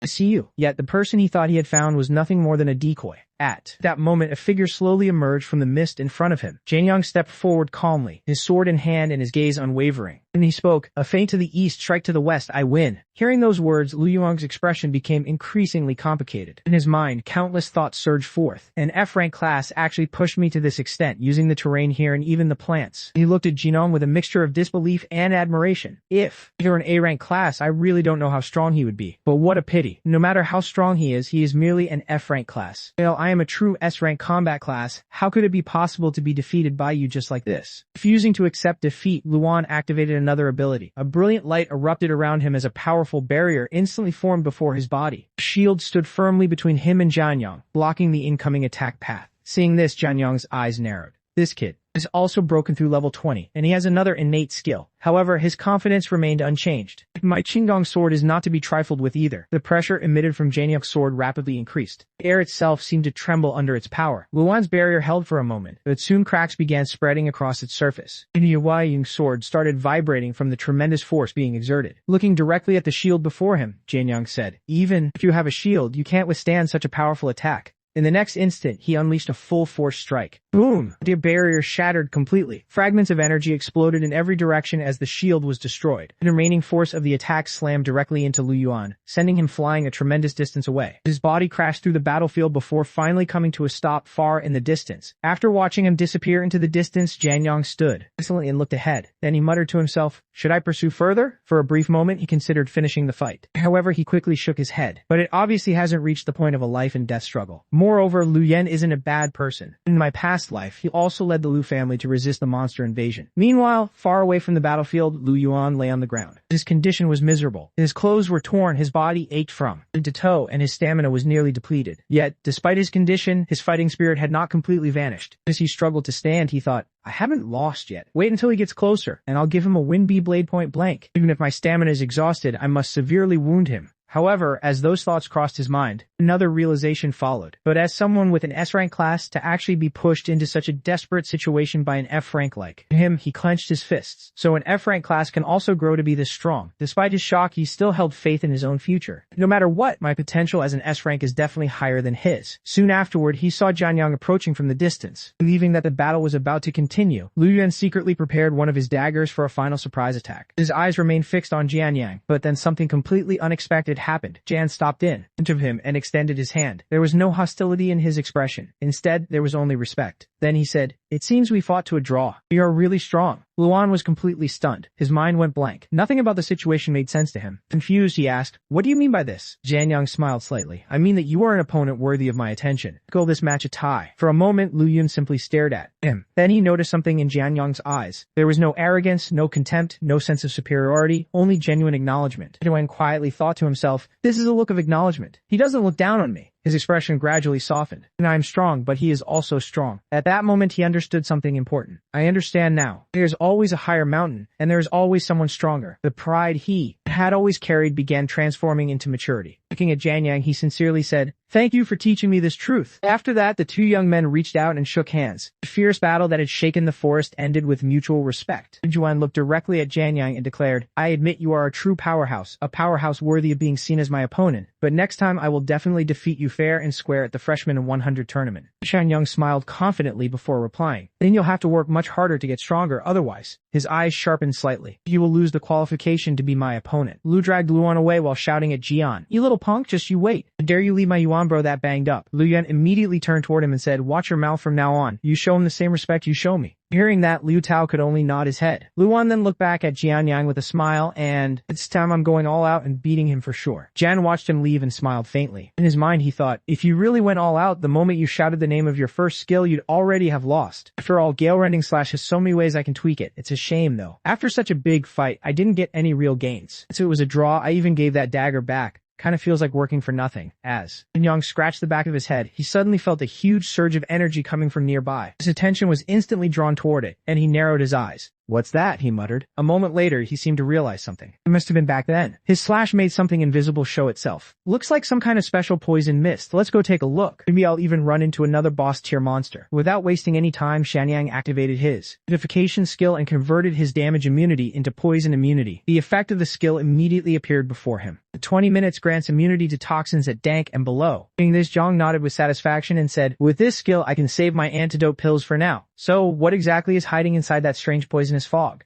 Following the source of the energy, Jan soon arrived at a large lake. Thick, poisonous mist floated above the surface of the water. It slowly spread outward in every direction. After observing it for a moment, he said, "It's spreading out from the center of the lake. Looks like this whole lake is toxic. Could there be a legendary poison dragon living in here? Let's find out." The moment those words left his mouth, Chanyang jumped straight into the lake and began swimming deeper toward the center. As he moved through the water, he kept searching for the source of the poisonous aura. However, something felt strange. Everywhere he looked, there were only weak monsters swimming around. None of them seemed powerful enough to create such an overwhelming poisonous presence. This made him even more curious. Why are there only weak small fry around? he wondered. And just as he was thinking about it, a massive shadow suddenly appeared in front of him. The surrounding water trembled as a huge monster emerged from the depths. Its body was covered in thick ice-like armor and it's enormous. The jaws looked powerful enough to tear apart almost anything in its path. At that moment, information about the creature appeared before Jianyong. This armored crocodile level 18. The moment he saw it, Jianyong's eyes lit up. So, there is a big guy in the water. The boat's giant crocodile fixed its gaze on him and slowly opened its terrifying mouth. It was obvious that the monster saw him as prey and intended to swallow him whole. But instead of panicking, Jianyong remained completely calm. An infinite smile appeared on his face as he stared directly at the beast and said, "You want to eat me?" It happening that easily. Without wasting a second, Jianyong threw his sword straight toward the ice-armored crocodile. The blade cut through the water with incredible speed and struck the monster with deadly precision. As he launched the attack, he thought to himself, "I'll begrudgingly accept your materials." The powerful strike proved to be the finishing blow, and the massive creature quickly lost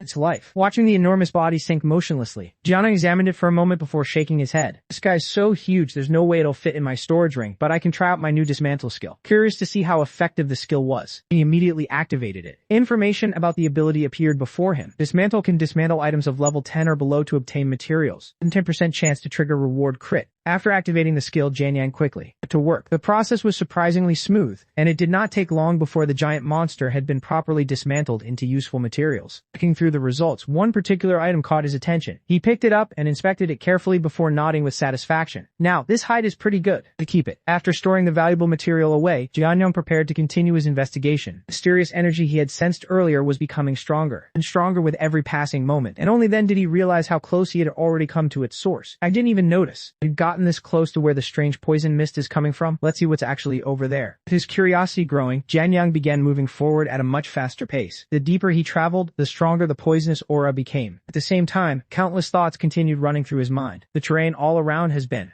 by the toxins. Don't tell me my luck is really that good. The environment around him looked increasingly unnatural. His energy had altered everything in the area, creating a landscape unlike anything he had seen before. The closer he got, the more convinced he became that something extraordinary was hiding ahead. Eventually, he spotted a massive rock and quickly moved behind it to conceal himself. Carefully peeking from cover, he looked toward the center of the toxic region. At that moment, information provided by the system appeared before his eyes. Poison Dragon level 43 female growth phase. In the moment he saw those words, Jianyong's heart skipped a beat. His eyes widened slightly as he stared at the creature in the distance. It really is a poison dragon, even for someone who had encountered many powerful monsters. The sight before him was shocking. He continued observing the dragon while countless thoughts filled his mind. Still in its growth phase and already laying eggs with its level up to 43. As expected of a legendary high-tier monster, the enormous dragon radiated an overwhelming presence and the poisonous aura spreading throughout. An entire lake clearly originated from it. Hidden behind the giant rock, Jian remained completely still as he continued watching the legendary creature from afar, knowing that he had just stumbled upon something far more valuable and dangerous than he had ever expected. Hidden behind the massive rock, Zhang continued staring at the poison dragon while countless calculations ran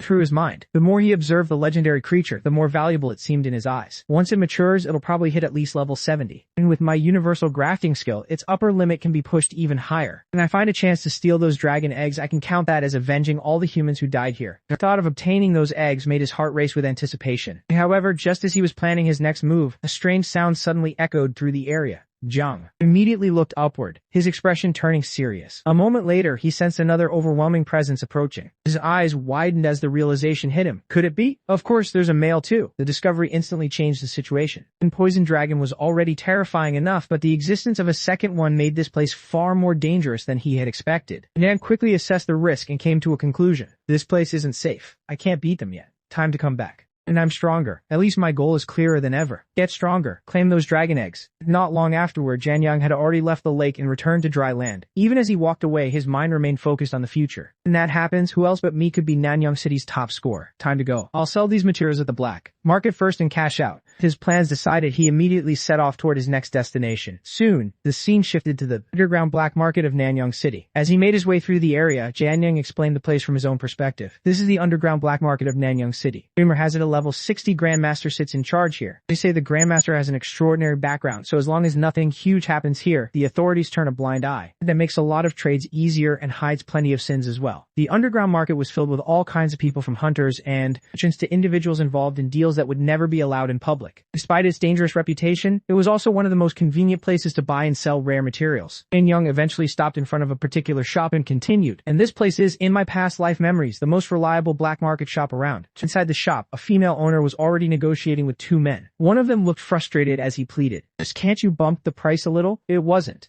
easy for us brothers to get this halt." The woman remained completely calm and replied, "I'm already paying the highest price on this entire street. If you don't want to sell, feel free to walk." Just then, her attention shifted toward the entrance where Jian had appeared. Looking him up and down, she raised an eyebrow and said, "A high school kid? You got something to sell too?" Before Jian could answer, one of the two men burst out laughing. "Look at him. He doesn't even own a proper outfit.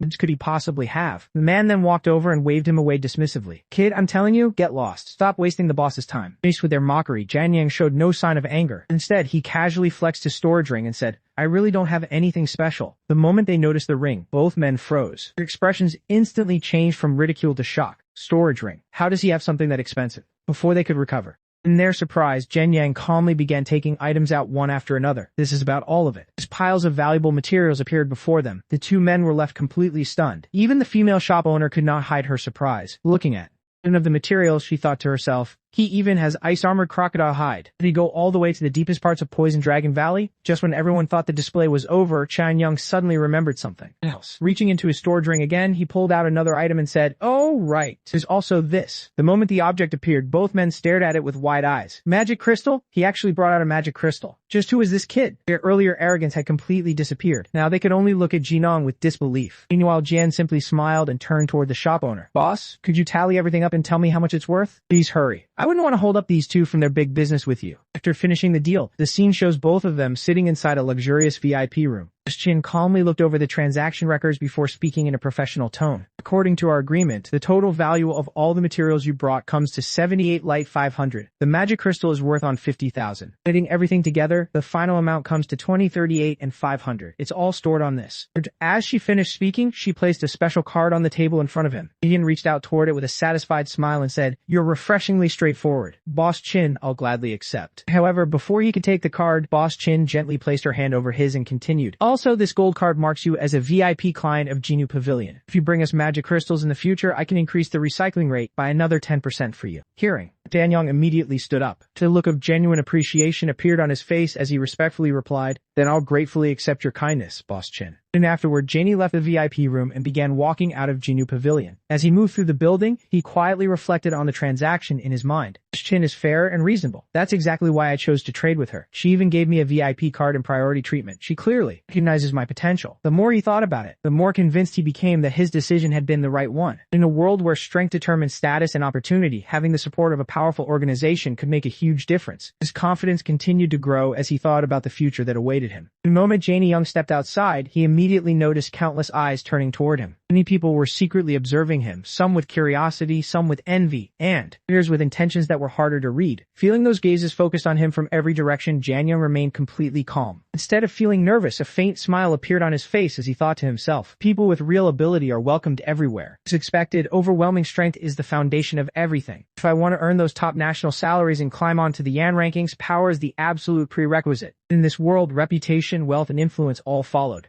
Without enough power, none of those things could truly be secured. Not far away, two men were secretly watching him while talking among themselves. One of them grinned and said, "Second brother? Looks like we're cashing in again today." His tone carried obvious greed as the pair continued keeping their eyes on Jianyan. Meanwhile, completely aware of the attention he was attracting, Jian continued walking alone through the streets. He calmly assessed his current situation and thought, now that I've got money, I need some protection. Just having two weapons still doesn't feel safe enough. His instincts were already warning him that trouble was approaching. The sudden wealth he had obtained and the attention he had drawn were bound to attract unwanted people. Yet, despite realizing this, he showed no sign of panic. As he continued forward, his expression remained steady and composed. Then he silently admitted to himself, as expected, I'd been marked. However, there was not the slightest trace of fear in his heart. He had already anticipated this outcome long before leaving Genu Pavilion. At the moment he decided to sell valuable materials and reveal a portion of his capabilities, he knew that certain people would begin targeting him. Jan, this was neither surprising nor alarming. Instead, it was simply another challenge on the path he had chosen. With unwavering confidence, he continued moving forward while thinking, but this is all within my expectations. Whatever comes next, I'll be ready for it. As Young continued walking, he carefully observed the two men following him from a distance. The closer they got, the stronger a certain smell became. After taking a moment to assess them, he silently silently narrowed his eyes and thought to himself, "That stench of blood on them, I'd bet everything inside those sacks they're carrying his stolen loot as well." Judging from their appearance and the murderous aura surrounding them, these were clearly not ordinary people. They had likely robbed and killed many victims before crossing paths with him. A cold smile appeared on Jiang Yong's face as another thought crossed his mind. Picking them out will count as doing a good deed. Meanwhile, the two pursuers were becoming increasingly confident as they followed him deeper into a quieter area, seeing Jan continue forward alone. The older of the two brothers sneered and said, "This kid picked himself the perfect grave." The younger brother laughed cruel before adding, "His uncle will probably be the first to hear that he's dead." In their eyes, Janie Young was nothing more than an inexperienced high school student carrying a large amount of money. The DVT had unknowingly walked straight into their trap. However, the moment Jan arrived at a deserted location, he suddenly stopped walking. The atmosphere immediately became tense. Without even turning around at first, he calmly spoke. "Took you long enough? I've been waiting." Hearing those words, both brothers were momentarily stunned. They had assumed they were the hunters. Yet, it suddenly sounded as though they had been led here on purpose. The older brother stepped forward while gripping his massive cleaver and looked at Jin Yang with a mocking smile. "Kid, you're still in high school, right?" "For both combat classes." Before Jin Young could respond, the younger brother confidently added, "Plenty of grown-ups have died at our hands. You're the next one on the list." Their voices were filled with arrogance, as they tried to intimidate him with their experience and reputation. But instead of showing fear, Jin Young casually looked at them and replied in an exaggerated tone, "Combat classes? I'm so scared. A helpless little Frank artisan like me could never beat you too." His words were dripping with sarcasm. Far from sounding frightened, he was openly mocking them. The older brother's expression immediately darkened with anger. "Nothing about your face says you're scared." The younger brother quickly realized what was happening and shouted, "Big brother, he's obviously making fun of us." Jian Yang didn't even bother hiding it anymore. He shrugged and openly admitted, "You're right, I am making fun of you." His calm attitude completely infuriated the two criminals. Enraged, the older brother immediately charged forward while raising his cleaver, preparing to cut Jian Yang down in a single strike. At the same moment, the younger brother activated one of his skills and shouted, "Venom-imbued toxic energy immediately spread across his weapon as he prepared to attack." Jian Yang remained perfectly calm. He casually snapped his fingers and quietly said, "Since my rebirth, this is the first time I've used the skill on humans." Then he activated one of his abilities, Activate Skill Modification. The moment the skill took effect, a strange and terrifying change occurred. Jian's modification ability instantly interfered with their skills and altered them. His own passive healing skill underwent an enhancement and rose to a higher level, while the abilities of his enemies were forcibly modified into something completely different. The older brother suddenly froze in confusion before his body began attacking itself uncontrollably. His muscles moved against his will as he started inflicting damage upon his own body. His confident expression instantly turned into one of horror. The younger brother was even worse off. As he watched the situation unfold, he screamed in panic. At that exact moment, his Venom Imbue skill was modified into a completely different ability called Consume. Instead of empowering him, the venom he had prepared for his enemy suddenly turned against its owner. The poison rapidly spread through his own body. His face turned pale as agony filled every part of him. Unable to remain standing, he collapsed to his knees while staring at Yanong with disbelief. Finally, he could only choke out a desperate question. How is this possible? Ignoring their fear, Jian Yang slowly walked forward. There was no excitement on his face, only calm. And looking at the results of his skill, he quietly muttered, "So, it's finally complete." Then he raised his sword and pointed it directly toward the two men. His voice became cold and sharp. "You've killed and robbed quite a few people, haven't you? And your retribution is here." A few moments later, silence returned to the area. The two criminals who had once hunted countless victims were dead, having fallen to the very consequences of their own actions. After finishing them off, Young searched through their belongings. While examining the items they carried, he suddenly noticed something familiar. On a piece of paper, he read it aloud. "Wanted notice. B-rank fugitives Lu and Shu Yong." For a moment, Jian Yang stared at the notice before shaking his head in amusement. A faint smile appeared on his face as he looked at the corpses lying nearby. "You actually kept your own wanted posters." Jian Yang casually tossed the wanted notice onto the ground as he stepped forward and looked at the pictures one last time. A hint of disdain appeared in his eyes as he said, "But I won't touch dirty money from scum like you." All that swagger was for nothing. Even after discovering that the two men were notorious fugitives, he had no interest in taking the wealth they had obtained through robbery and murder. To him, money stained with innocent blood was worthless. However, as he searched through their belongings, he finally found something that caught his attention. A slight smile appeared on his face. "Good thing they had one piece of gear I can use." At that moment, a system window appeared before him, displaying all of the equipment's attributes in detail. The item looked ordinary and unimpressive at first glance. Jian Yang examined it carefully before saying, "Looks plain enough. Time for my hands to turn trash into treasure." Then he activated his unique ability, Activate Skill Modification. The equipment instantly began to change. Attributes displayed on the system now rapidly transformed one after another. As the modification skill reshaped the item into something far more powerful, waves of energy flowed across its surface as its quality continuously improved. After the process was complete, Jian Yang picked up the newly upgraded piece of equipment and put it on. Feeling its enhanced power, he nodded with satisfaction and said as expected, trying to upgrade something into a legendary piece always causes unexpected changes. He carefully studied the design that had appeared on the coat. The pattern on the coat is a poison boar fiend sigil. Not exactly top tier, but still decent. And another thought crossed his mind, and his expression softened slightly. I'll bring this back as a surprise for my sister. As he thought about returning home, his attention shifted toward an even more important matter. Besides, the college entrance exam is about to start. His eyes filled with determination. This time, it's my turn. And Yenung's turn to stun everyone. In his previous life, he had watched others rise to glory while he remained overlooked. This time would be different. He would become the center of attention. He would stand above everyone else. Soon afterward, Janyang returned home carrying several items. The moment he entered, he called out, "Yao, come help me out."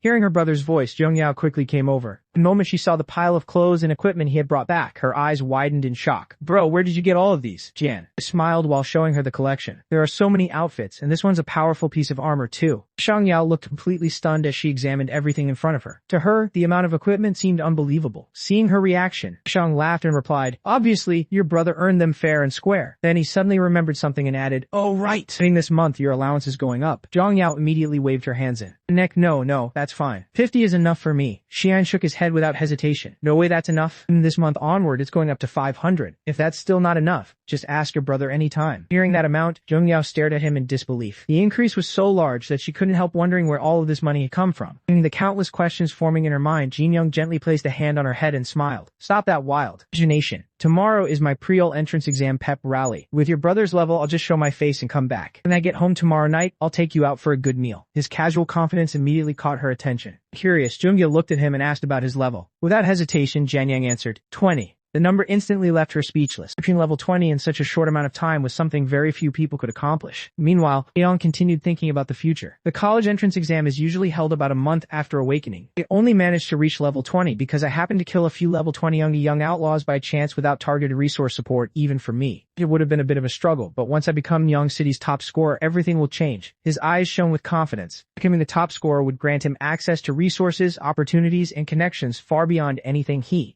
instantly possessed. It would be the first major step toward changing his fate completely. The next scene showed Janyang standing on top of a building. A powerful wind blew across the city as he stared into the distance. Far ahead, a massive dimensional rift hung in the sky like a scar between worlds. Countless possibilities, dangers, and opportunities waited beyond it. Looking directly at the rift, John clenched his fists and declared with unwavering determination, "Kola entrance exam, here I come." The scene opened inside the Nano No 1 middle school gymnasium, where every student had gathered in neat lines. As the principal stood on the stage to deliver his speech, the atmosphere was filled with tension because the annual college entrance examination was finally approaching. The principal looked at the students and announced that the annual college entrance examination was almost here and that they were the pride and hope of Nanrang No 1 Middle School. He reminded everyone that after more than 10 years of relentless studying, the opportunity completely changed their destiny was now standing right in front of them. Jin Young stood quietly among the students listening to the speech. He thought to himself that although the principal was repeating the same old cliches everyone had heard countless times, they were actually true for the awakened because for them the college entrance examination really was the greatest opportunity to change their future forever. Jin Young continued thinking as he explained that every awakened person would have one of 4 different lives. It's depending entirely on their performance in the college entrance examination. The path belonged to those with outstanding grades who managed to enter the best universities. These students had an extremely high chance of becoming trailblazers in the future. Exploring the dangerous demon lair world, they would receive full support from the state, including abundant cultivation resources and endless opportunities, making their future almost limitless. The second path was for students who performed well, but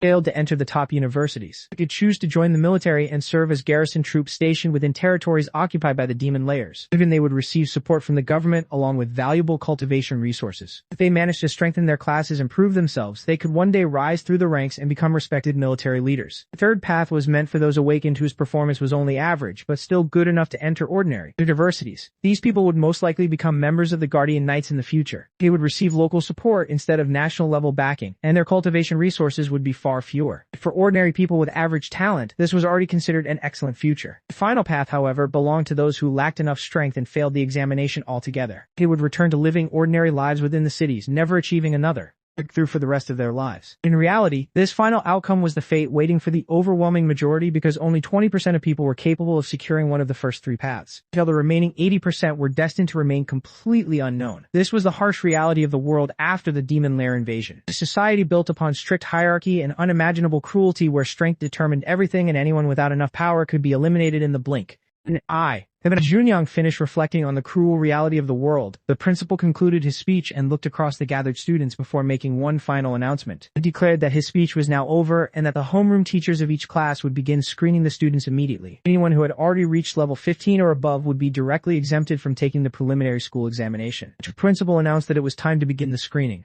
And the moment those words echoed across the gymnasium, the atmosphere instantly became tense. Every student whose level was below 15 began feeling nervous and frustrated. Because they knew their fate would soon be decided, many of them looked worried. While others silently prayed that they would somehow pass the examination. Despite the anxiety spreading through the crowd, Janyang stood there with a calm smile on his face. He quietly thought to himself that although he had been taken away in his previous life, and had never personally experienced this event, he already understood how everything worked. As long as a student's level exceeded 15, they would automatically be judged as an outstanding talent. Looking at the situation before him, he calmly concluded that he probably would not need to participate in the so-called preliminary school test either. Just then, their training instructor stepped forward and began calling out the results. He announced that their class had a total of 5 students whose skills had already surpassed 15. However, he immediately added that only 4 of them would be exempt from the preliminary examination. And he looked directly at Janyang and called his name. He explained that although Janyang had already reached a level above 15, he would still be required to participate in the preliminary school test. The reason was simple. Janyang did not belong to a combat class, and on top of that, his class was only ranked F, making him an exception to the rule. The moment those words were spoken, the students around Janyang immediately began whispering among themselves and making all kinds of mocking comments. His classmates looked at him with ridicule. While his longtime rival could not hide his satisfaction, he sneered loudly and declared that this was exactly the treatment an F rank deserved. Before openly calling Yang nothing more than worthless frank trash, even so, Yang showed no sign of anger. Before the situation could become any worse, their training instructor walked over to him and spoke in a comforting. He told Jaeyoung not to lose heart because he personally knew how outstanding he truly was. Fortunately, this was the decision made by the school itself, and as a teacher, he had no authority to change it. Hearing those sincere words, Janyang simply smiled at his teacher without the slightest hint of disappointment. He respectfully replied that he understood the situation and that if that was the school's decision, then he would simply participate in the preliminary school test without any complaints. He was calm. His response only made his enemy even more confused. As he watched Janyang standing there so relaxed, he could not understand how someone in that position could remain so composed. He thought to himself that everyone already knew how formidable. A loud whistle echoed throughout the gymnasium, and immediately an announcement rang through the speakers declaring that the preliminary school test had officially begun. The announcement explained that the preliminary school test was an internal screening held by every high school before the actual college entrance examination, and that only the final victor would earn the right to participate in the real college entrance exam. It further revealed that the elimination rate was as high as 90%, making it one of the coolest selection systems imaginable where only the strongest and most capable students would survive, while everyone else would be left behind. The competition quickly got underway, and before long another announcement echoed across the arena declaring that Zheng Shu from Class 9 had in the match for Group 8. As the battles continued, the principal and vice principal stood together watching every match unfold from the observation area. The vice principal shook his head and remarked that it had already been a full month since everyone had awakened. Many of the students still had not even reached level 15. In his opinion, there was nothing worth expecting from their future since most of them possessed only D rank or E rank classes, while many others had awakened crafting classes that were not even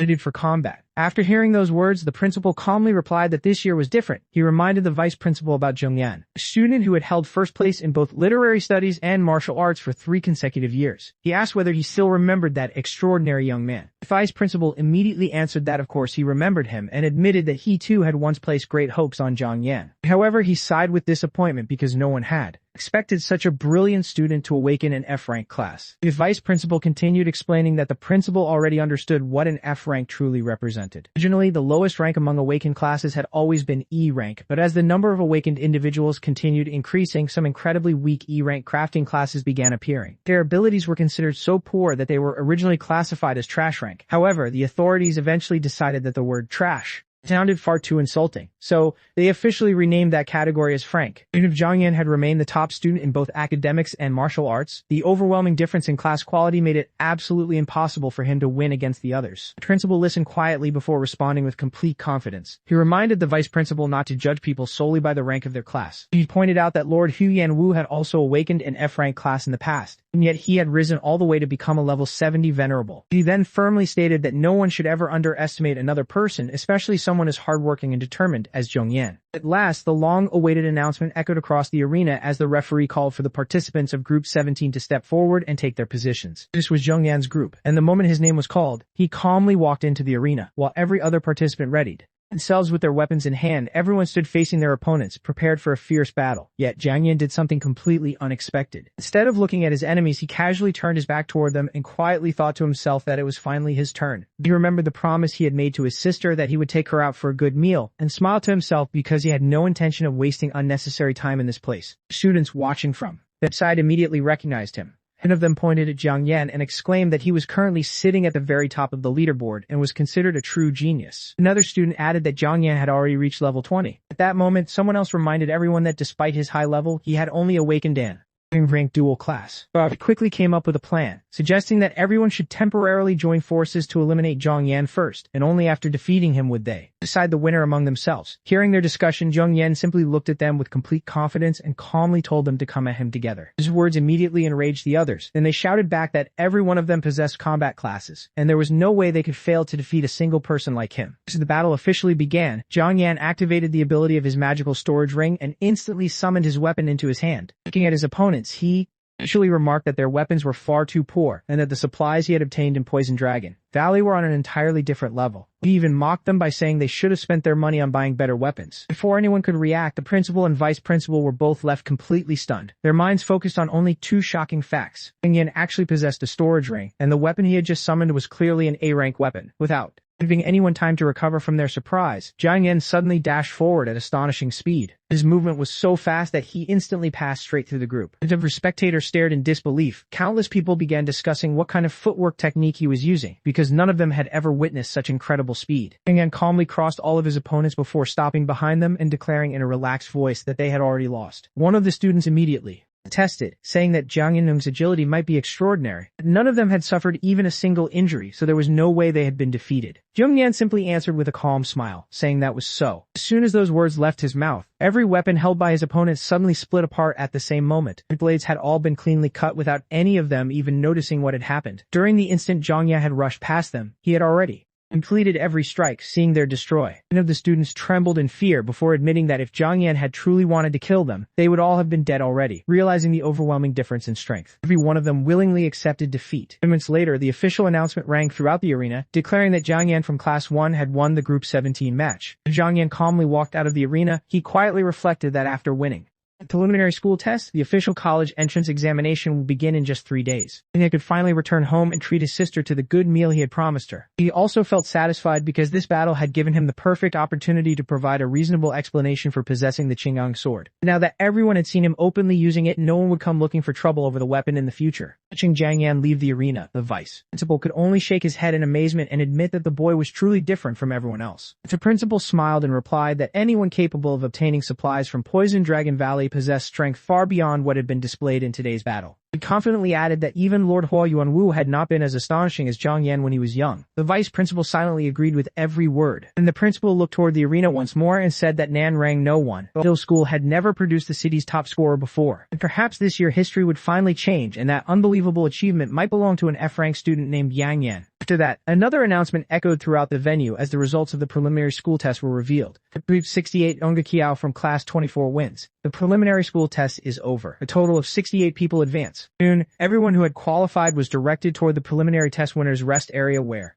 the successful participants quietly took their seats. Junyang was also sitting there, but instead of celebrating, he remained completely calm. Countless thoughts ran through his mind. He silently began calculating the scale of the competition ahead. And wrong. No one middle school has more than 1,000 students. In a single grade, there were 68 groups, which means 680 students participated in the preliminary test. Even after that, there are still more than 400 students who can normally take part in the college entrance examination. Adding the 68 students who advanced here, there are around 500 graduates from No One Middle School alone who will be participating in this year's college entrance examination. Nanyang City has a total of 19 high schools. That means in this round of the college entrance examination, the number of my opponents will be close to 10,000. Just imagining the sheer number of competitors made him realize how difficult the road ahead would be winning first place against an army of nearly 10,000 talented students. It's far from an easy dream. It would require strength, determination, and absolute perfection, because even the smallest mistake could end everything. While Janyang was still deeply lost in his thoughts, someone quietly walked over and sat down beside him. When he turned his head, he was surprised to see that it was the principal himself. And such an important person suddenly sitting next to him caught him completely off guard, and he thought to himself, it's the principal. He is here. Before Janyang could even ask Anything? The principal smiled warmly and spoken. Relax, Tone. You've ranked first in both literary and martial arts for the past 3 years. I've personally presented awards to you several times, so you don't need to look so surprised, right? After hearing those words, Jianyang looked at the principal and replied with a respectful smile. You are not just the principal but also one of the 12 guardian deities of Nan City. It is only natural for a student to be a little surprised when someone like you suddenly comes over and sits beside him, right? The principal could not help but laugh as he reached over and gave Junyang a friendly pat on the shoulder. You really know how to talk, kid. I like this kind of flattery. But do you know what would make me even happier? Bring the top scorer title back to No One Middle School. His tone was lighthearted, but the hope in his eyes was completely genuine. Those words left Jian genuinely stunned. He looked at the principal with disbelief and asked, in this graduating class alone, we have 3 S-rank and 6 A-rank combat class. Awakeners, are you really that confident in me and frank to anyone? Such confidence would have sounded unreasonable, but the principal did not hesitate. For even a second, he smiled calmly before answering. So what if you are F-rank as one of the 12 guardian deities of Nandong City? Am I not only a C-rank myself, could never forget this. It is always the person who becomes strong, not the class humanity's greatest. Strength has never been talent or rank. It is the heart that has the courage to draw its sword against any powerhouse, no matter how impossible the battle may seem. Hearing those powerful words was completely shaken deep inside. He could not help but admire the man sitting beside him. This principal really is different from the other powerhouses. In my past life, I never had many opportunities to interact with him. Now it seems he truly never judged me because of my modified talent. A feeling of respect naturally rose in John Young's heart as he looked at the principal and said with determination, "Thank you for your guidance, principal. I will give everything I have, and I promise I will do my best to bring the top scorer title back to No One Middle School." The principal smiled with satisfaction after hearing that answer. Then he raised his fist toward Jianyang and said, "Good, that is the spirit. This is a promise between us. Come on, let's bump fists. This is a promise between men." Without any hesitation, Jianyang raised his own fist and met the principal's with a firm bump, sealing their promise with unwavering determination as both of them looked toward the challenge that awaited ahead. After that, the two of them bumped their fists together, sealing their promise with complete determination. Their passionate exchange immediately caught the attention of the other students nearby who had been watching everything. In the distance, some of them looked completely confused while others could not stop themselves from making jokes. What are those two? Been fired up for no reason. Are they made of white phosphorus? Spontaneously combusting the moment they come into contact with air. The principal is already so old and he is still acting so chunny. No wonder No One Middle School has not produced a top scorer for so many years. Even though the students laughed among themselves, neither John Young nor the principal paid any attention to their comments. Both of them understood that a true promise did not need anyone else's approval. After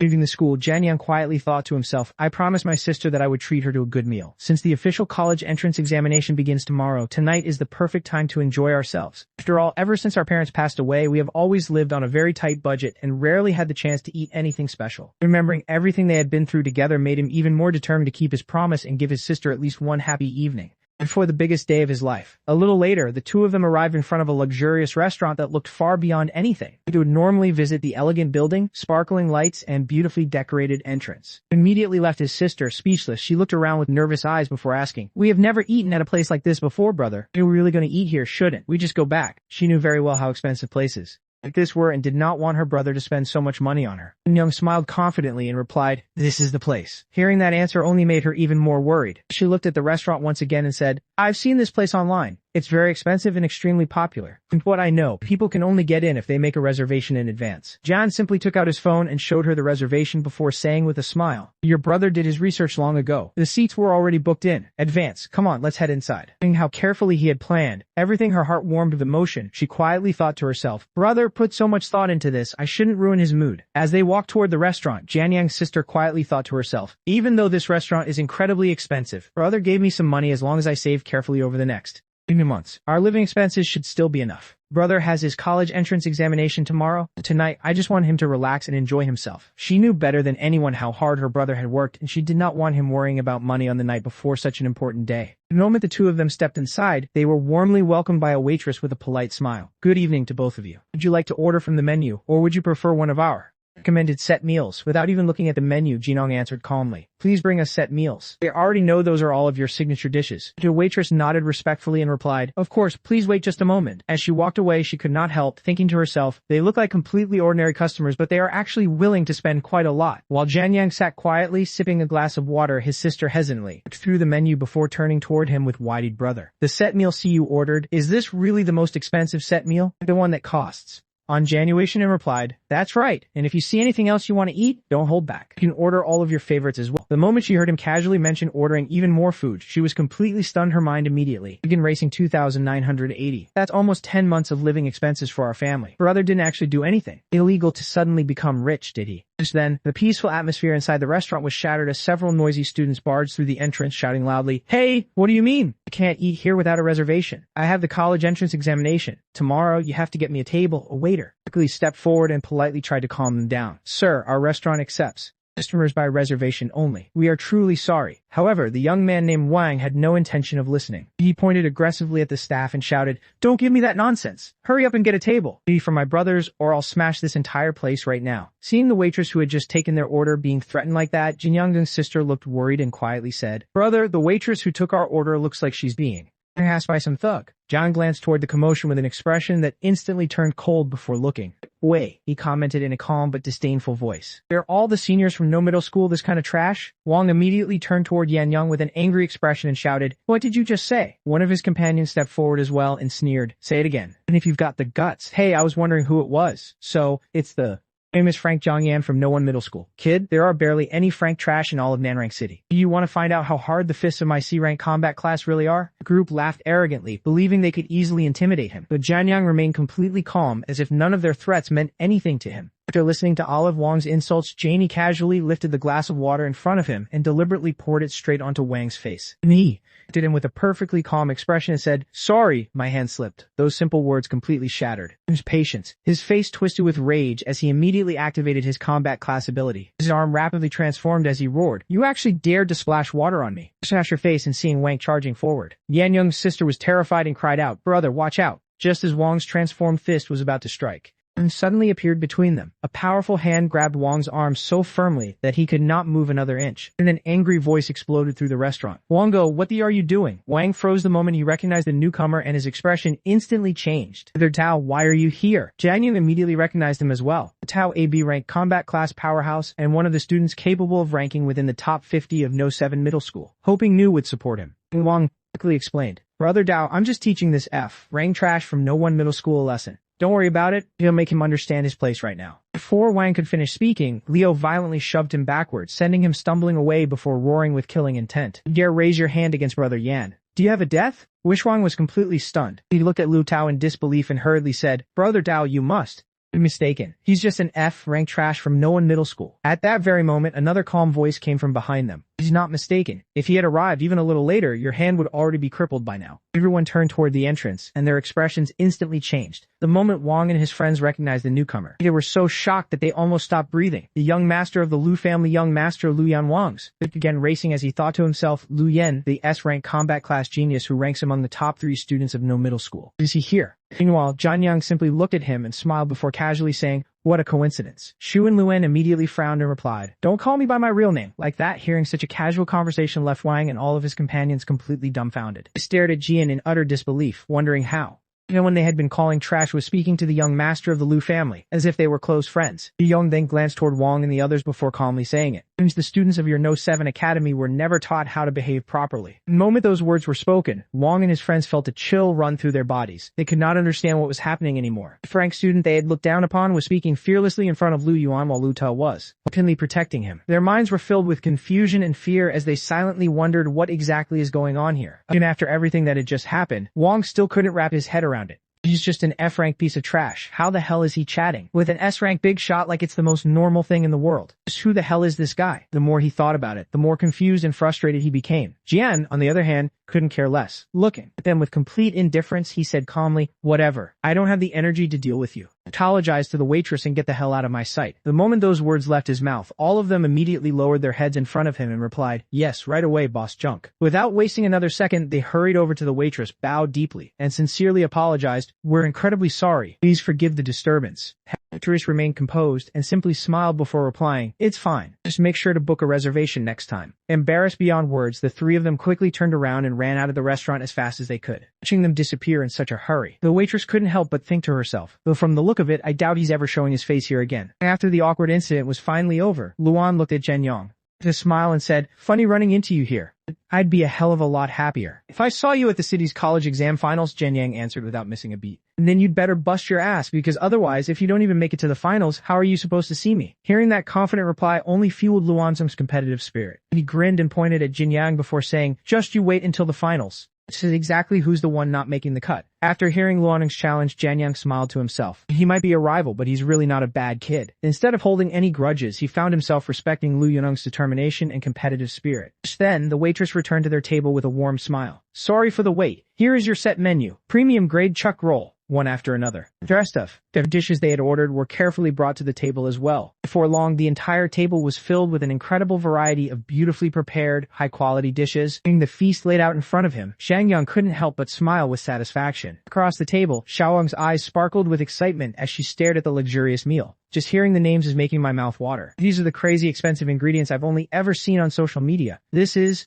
unbelievable. I never got to taste anything like this back when I was a lab rat, my past life. God bless freedom. It's so good. I'm the luckiest girl in the world to have a big brother who treats me to this." She could barely contain her happiness as she eagerly enjoyed every bite. At that moment, the expressions on both Jianyang's and Xiaoyang's faces were almost identical, each of them smiling with pure satisfaction while enjoying the meal together. As they continued eating, Yang glanced at his sister and asked, "Xiao, aren't you going to ask who those guys were or how I know them?" Without even looking up from her food, Xiao Yao casually replied, "Because it doesn't matter who they are. No matter what happens or who you become, you're still my big brother." Her simple yet heartfelt answer caught Xianyang completely off guard for a brief moment. He sat there in silence before a gentle smile appeared on his face. "This is family. This is exactly what I'm fighting to protect in this life. I'm keeping this world safe no matter what it takes." The scene then shifted to the long-awaited day of the Nan City College entrance exam. Inside the Demon Rift of Nan City, the atmosphere was filled with excitement and tension as countless students gathered for the biggest day of their lives. A citywide announcement echoed across the examination grounds, reaching every participant. The annual college entrance exam officially begins today. Every single one of you is a 1 in a 100. Talent. This is the moment that decides your fate. The powerful announcement immediately raised everyone's spirits, reminding them that years of hard work would finally be tested today. The scene then moved to the college exam preliminary square, where thousands of examinees were waiting for the exam to begin. Looking around at the crowd, Jianyang couldn't help but smile to himself. Funny, everyone spent the last 3 years wearing school uniforms. Today, of all days, they all decided to ditch them. I'm the only one still wearing mine. He lowered his eyes toward his uniform before continuing his thoughts. I did promise that principal that I'd bring the top score title back home to first. Hi. After all, if I'm not wearing the uniform, how is anyone supposed to know I'm representing them? With that thought, he stood proudly among the crowd wearing his school uniform without the slightest bit of embarrassment. A moment later, the chief announcer stepped forward and began explaining the rules of the preliminary examination. The rules for this year's preliminaries are incredibly simple. Hunt down the demonic beasts within the occupied rift zone. You'll earn points based on the strength of the beasts you kill. As soon as the rules were announced, everyone understood that there would be no written tests or complicated challenges, only a real battle against demonic beasts, where every kill would determine their final score and ranking. The person overseeing the entire examination was introduced as Sheng, the chief examiner of Nan City Awakener High School. The chief examiner continued explaining the rules in a clear, commanding voice. The top 100 students on the leaderboard will advance to the finals. The sensor bracelets you've been issued will automatically calculate a beast's point value based on its aura. You have a 6-hour time limit. Choosing your targets wisely is a crucial part of your strategy. Then, I wish you all the best of luck on the battlefield. As soon as the final words echoed across the square, the massive gates slowly began to open, and the countdown clock immediately started ticking. In an instant, the atmosphere exploded with excitement as every participant rushed toward the entrance, determined to secure a place among the top 100. Students confidently declared that one of those spots already belonged to them, while others loudly claimed that the areas packed with the strongest monsters were theirs to conquer. Everyone was overflowing with confidence, eager to prove they deserve to advance to the finals. Walking calmly through the crowd, completely unfazed by all the shouting around him, Jianyang quietly analyzed the situation in his mind. The rules sound simple enough, but there's a lot more to them beneath the surface. For starters, the specific rift zone they chose for the exam is the absolute best testing ground, the Sinister Demon Forest. The monsters in this area range from level 15 to level 25. Unlike Poison Dragon Valley, there aren't any terrifying overpowered boss monsters lurking around here. On top of that, the sheer variety of monster species means their individual strength varies wildly, making this the perfect battlefield to properly test a large group of students. If everyone else was thinking only about charging forward and earning points, Jianyang was already analyzing the logic behind the exam's design. A moment later, all of the examinees were teleported into the Sinister Demon Forest. The dense forest stretched endlessly in every direction, filled with towering trees and a heavy, ominous atmosphere. And after arriving inside the rift zone, Jianyang remained completely composed. Under the lingering abilities of Narong City's strongest paragons, he thought as he sensed the powerful aura spread throughout the forest. Here to keep any high beasts from wandering too close. At the end of the day, this is still a college entrance exam. They're not going to gamble with the students' lives. A faint smile crossed his face as memories from his previous resurfaced. I might not have taken the college entrance exam back then, but I practically lived in this place while the top-tier powerhouses were using it to power-level me, so I definitely know my way around. Not long after entering the forest, a warrior suddenly raised his voice and shouted to everyone nearby. The rules never said we couldn't team up. Anyone want to form a hunting party? The points get split, sure, but our clearing speed will be way faster. As soon as he made the offer, several agents immediately gathered around him. One after another, they introduced themselves and announced their classes and levels, hoping to be accepted into the party. I'm a level 16 healer. Take me with you. Another student quickly stepped forward and reported his own level. More and more examinees rushed over, eager to join the group. Everyone understood that surviving and earning points would be much easier with a well-balanced team. At that moment, a young girl walked over to Jianyang and asked curiously, "So, what's your class?" Jianyang answered without the slightest hesitation. "I'm an F-rank farmer." The instant she heard those words, her expression changed completely. Without saying another word, she immediately turned around and hurried back to the warriors group. The students standing there looked at her with confused expressions, and she awkwardly laughed before saying, "I was just asking as a joke." The others quickly began discussing. Jianyang among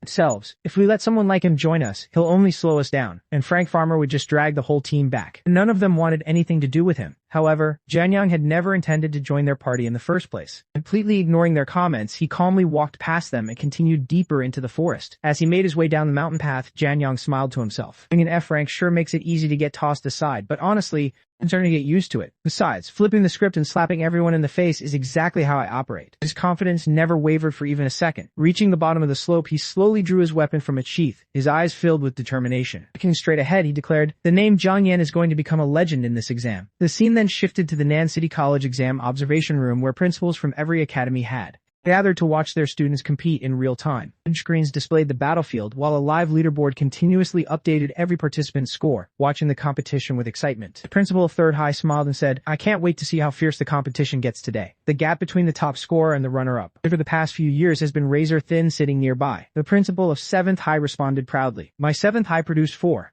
ranked prodigies this year. I'm afraid the city's top scorer is coming from 7th High once again." Hearing that boast, Shangyang's principal immediately replied with a calm but confident smile, "You're an A-rank class yourself, but I don't see you being any stronger than me. Judging someone's potential purely by their class rank is a fool's errand." The principal of 7th laughed dismissively before answering, "Are you talking about that Frank trash from your school who somehow scraped by in academics and combat for 3 straight years? Don't tell me you actually think he can take the top score spot." Before John Young's principal could respond, the principal of 3rd nodded and added, "You're right. Rank isn't everything. Thought in Frank class doesn't even have the right to sit at the same table as the rest of us." His words instantly angered Jane Young's principal. Slamming his hand on the table, he shouted, "That's a load of..." And you know it. That student of mine shattered multiple clear records back in the novice training base. He's going to blow your damn minds. Just you wait and see. Despite his confidence, the other two principals simply laughed louder than before. Neither of them took his words seriously. And then they continued, mocking both Jianyang and his academy without the slightest concern. However, only a few moments later, something unexpected happened. The leaderboard suddenly updated, and the entire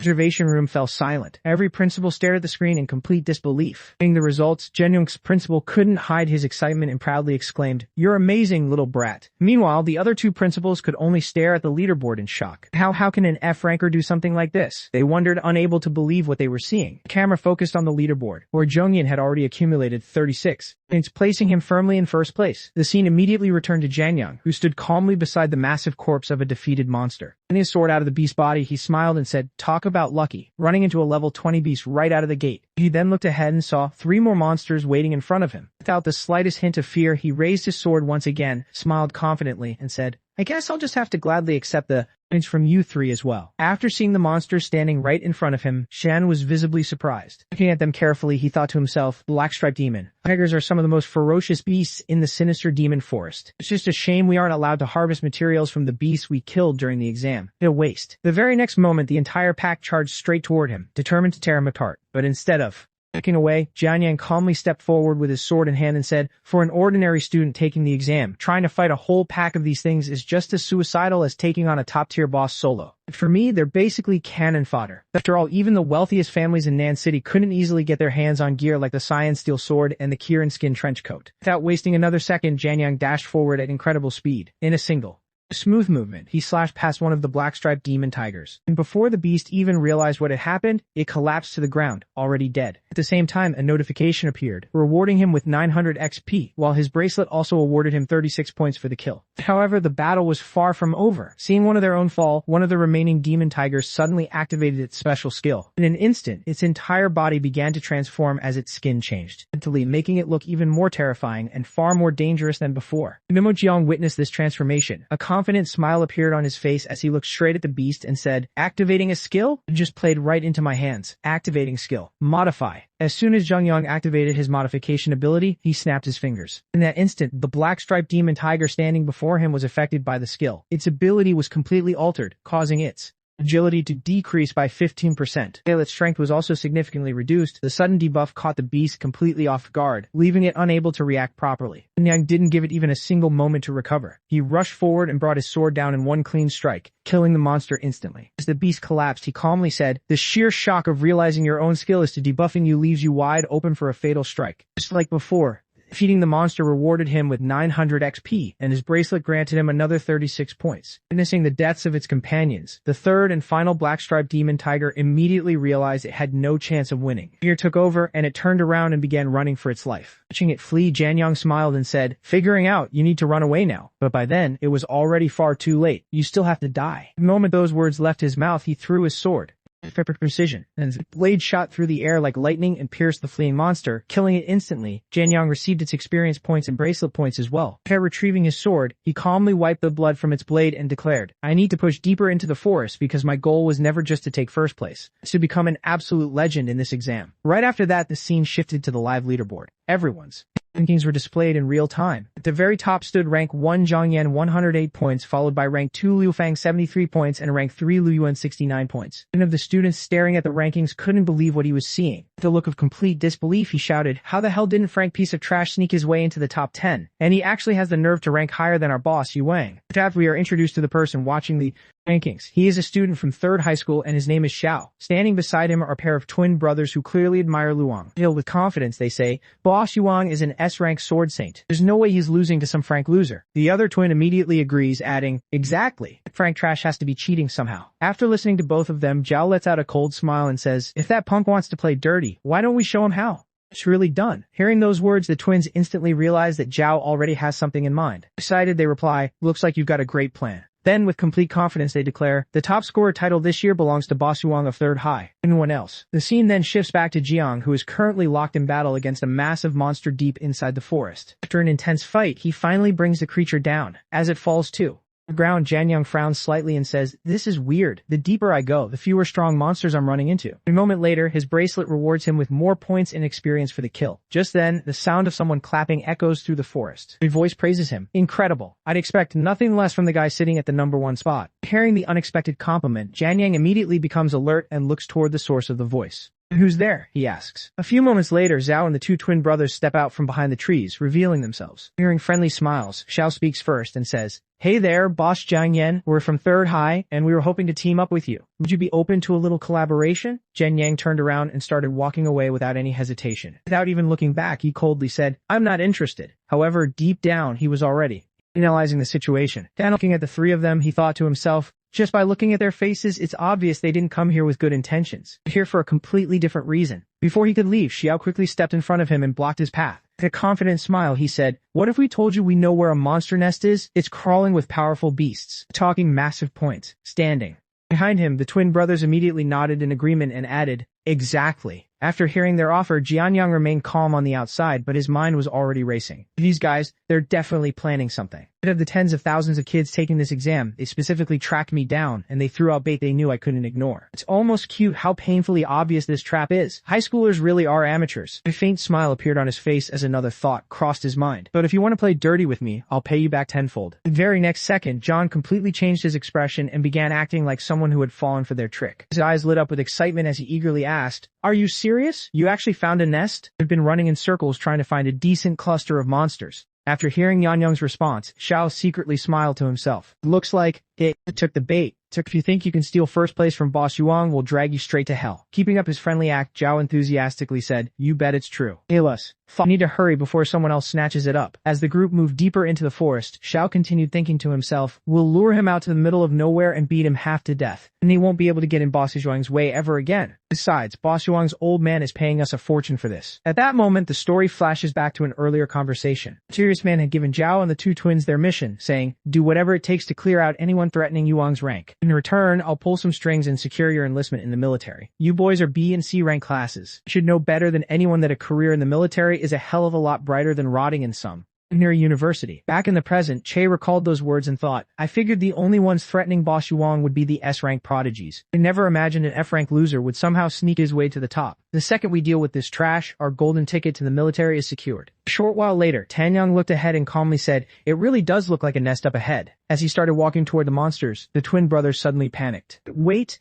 Get him away from those monsters, they shouted, realizing this was the perfect opportunity to attack. Zhao and both twins immediately drew their weapons. In their minds, they thought, we're completely isolated out here. It's the perfect time to strike. One of the twins rushed forward with his club, preparing to smash Jianyang from behind. Before he could land the attack, a gigantic monster suddenly swooped down from the sky and snatched him away. The creature was a blue-winged vulture, level 25. In the very next moment, it hurled the twin violently back to the ground, leaving him badly injured. Watching this unexpected turn of events, Xiao's face turned pale as he thought, what is a beast like that doing all the way out here? Tell me that bastard is smiling, we walked right into his trap. Meanwhile, Jianyang remained completely calm. Thinking to himself, he said, I wasn't lying when I said I knew my way around the sinister demon forest. It's just that the blue-winged vultures are so rare. I didn't want to waste time tracking them down, but right now they're exactly what I need. Hearing this, Zhao could no longer stay calm. He shouted in disbelief, you knew there was a sub-boss tier monster hiding out here the entire time, didn't you? Jinong looked at him with an ice-cold expression and replied in a calm, emotionless voice, weren't you the ones who wanted to play dirty? I'm just returning the favor, and clearly you guys suck at it. At the same time, he activated one of his skills and unleashed a barrage of rapid slashes, trying to overwhelm Jianyang from every direction. I'm gonna cut you to pieces, he yelled as his attacks closed in. But Jianyang didn't even need a complicated move. With a single effortless swipe of his sword, he shattered Zhao's blade into pieces without showing even a hint of struggle. He readied himself once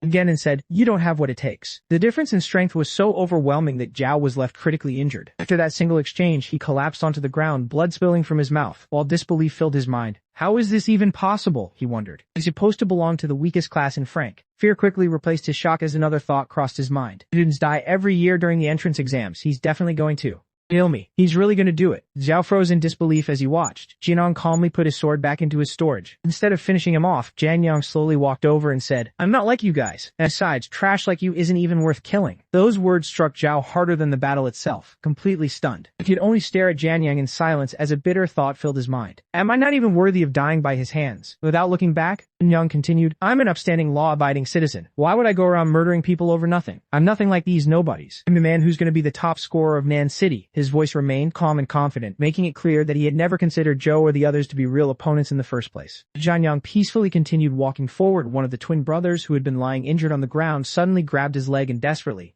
pleaded, please save my brother. Jianyang looked up and saw the other twin struggling in the claws of a massive eagle, screaming, let me go, you bastard. The injured brother's eyes were filled with regret as he begged again. We're wrong. We never should have tried to hurt you. Please just save my little brother. Hearing those words, Jianyang paused for a moment. His expression softened slightly before he bent down, picked up a stone and said, I have a younger sister too. Consider this a favor on her behalf. While we're at it, watch closely. This is the real gap between us. The moment he threw the stone forward, it shot through the air with incredible force. In the very next instant, the giant eagle dropped straight to the ground and died on the spot. As the system notifications appeared, Jian received 1,500 experience points along with 50 status points for defeating a level 25 beast. After the younger twin safely landed on the ground, he looked at Jianyang in complete shock before angrily shouting, how is this guy completely fine? The younger twin immediately assumed the worst and thought to himself, did my brother and boss not make a move? Fine, then I'll take him down myself. Without wasting another second, he pulled out his claws and rushed forward, preparing to attack Jianyang from behind. Just before he could strike, his older brother suddenly stepped in front of him and stopped him. Startled, the younger brother shouted,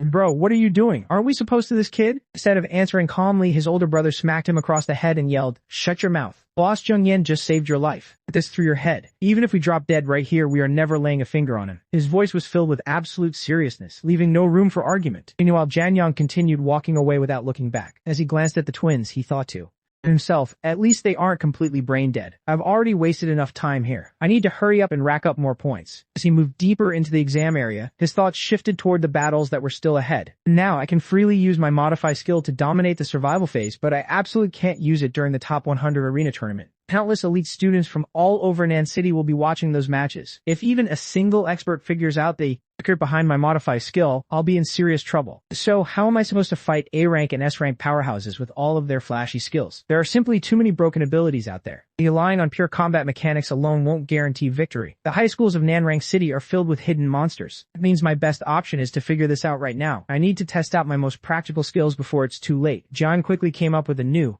and I'll use modify to permanently rewrite my 5 skills into ones that are focused entirely on combat. Since I test them out and discover the best combinations, I can safely use those abilities in the arena. That will greatly increase my chances of winning while keeping the existence of my modified skill completely hidden. Satisfied with the idea, he stretched his body and said, I should track down another nest and test them out while I grind. After all, every second counts in this exam. Without wasting another. Wait a minute, he dashed forward at full speed. As he raced through the battlefield, another thought crossed his mind. How else am I supposed to keep my massive lead? Meanwhile, the scene shifted back to the exam observation room. The principal of 3rd High School looked at the remaining time and announced there are only 10 minutes left until the exam ends. The principal of 7th High School looked worried as he stared at the rankings and said the current rankings are looking a bit grim for us.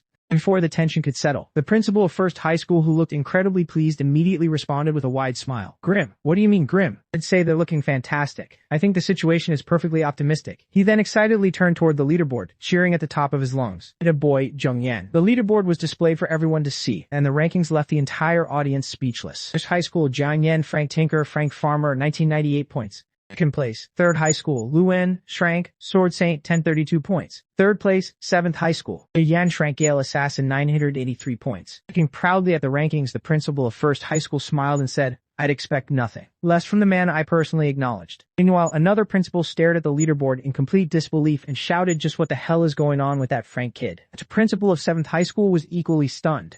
He exclaimed, he's an F rank, yet he's nearly doubling the 2nd place score. How is that even mathematically possible? Even the host of the entire tournament couldn't hide her shock. As she looked at Jung Yanung's unbelievable performance, she wondered to herself, just what kind of monster do we stumble upon? The scene then shifted back to John Young. Surrounded by countless monster corpses, he sat calmly on top of the massive pile and let out a quiet sigh, soloing an entire Mr. Ness definitely took a bit of effort as the final points were added. His total score climbed past 2,100 points. At that very moment, the announcement echoed throughout the entire examination area. The exam has officially concluded. Any beasts killed after the time limit will not be counted towards your score. The announcement repeated again, and then it rang out for a third and final time. Hearing the announcement, Jang Young remained seated for a moment before saying, looks like it's finally over. But the timing couldn't have been better. Thanks to that guy, he slowly stood up and continued. I've already finished modifying all 5 of my skills to the top 100 arena. The tournament is going to be my perfect stage to shine once again. Right after that, the announcer's voice echoed throughout the examination hall. This examination has officially come to an end. Those whose rankings did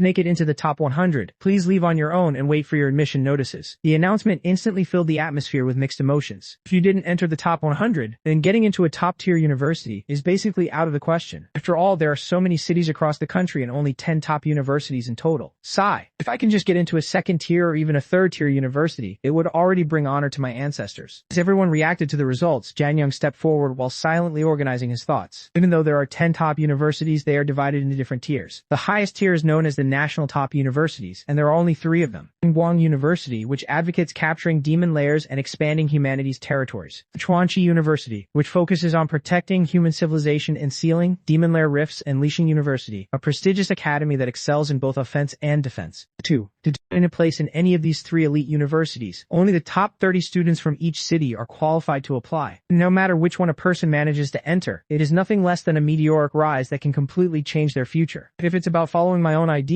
then my choice should be just then. A swordmaster walked over to John Young and called out, hey, let's go. Are you still spacing out? The speech is already over. The top 100 tournament officially begins in 3 days, and our principal asked everyone, who made it into the top 100 to gather over there? And Young turned to look at him and asked, so, you also made it into the top 100? His friend immediately looked at him with a confused expression and replied, what? Was I not supposed to make it? I'm the 2nd strongest martial artist at number 1 middle school. Alright. I'm only second to you. I'm pretty strong too. As they walked together, Jianyang quietly sank into his own thoughts. My choice is Rangguang University. The monsters inside the demon lair will eventually become impossible to control. If humanity fails to launch a counterattack, capture the demon lair and continue expanding its territory, they will remain on the defensive forever. The offense is the best defense. That belief had already become deeply rooted in his heart, and it was the very reason he had decided on the path he wanted to follow. After a brief silence, Jianyang looked at his friend and asked, "By the way, have you decided which university you want to apply for?" His friend answered confidently, "With my grades, I should be able to rank somewhere within the top 80, right? As for the top 10 universities, I shouldn't have any problem getting into either Ya University, which is ranked 8th, or Hongmang University, which is ranked 9th. What about you?" Without the slightest hesitation, Jianyang replied, "My goal is Rangguang University." The moment those words left Jianyang's, his friend froze in complete disbelief. His eyes widened in shock as he quickly reached out and placed a hand on Jianyang's forehead, checking him with a worried expression before blurting out, "Did you burn your brain out? Did Rangguang University, the #1 university in the entire nation?" Jianyang gently pushed his friend's hand away and said with complete confidence, "As long as I become the top scorer of Nan City, getting into Rangguang University is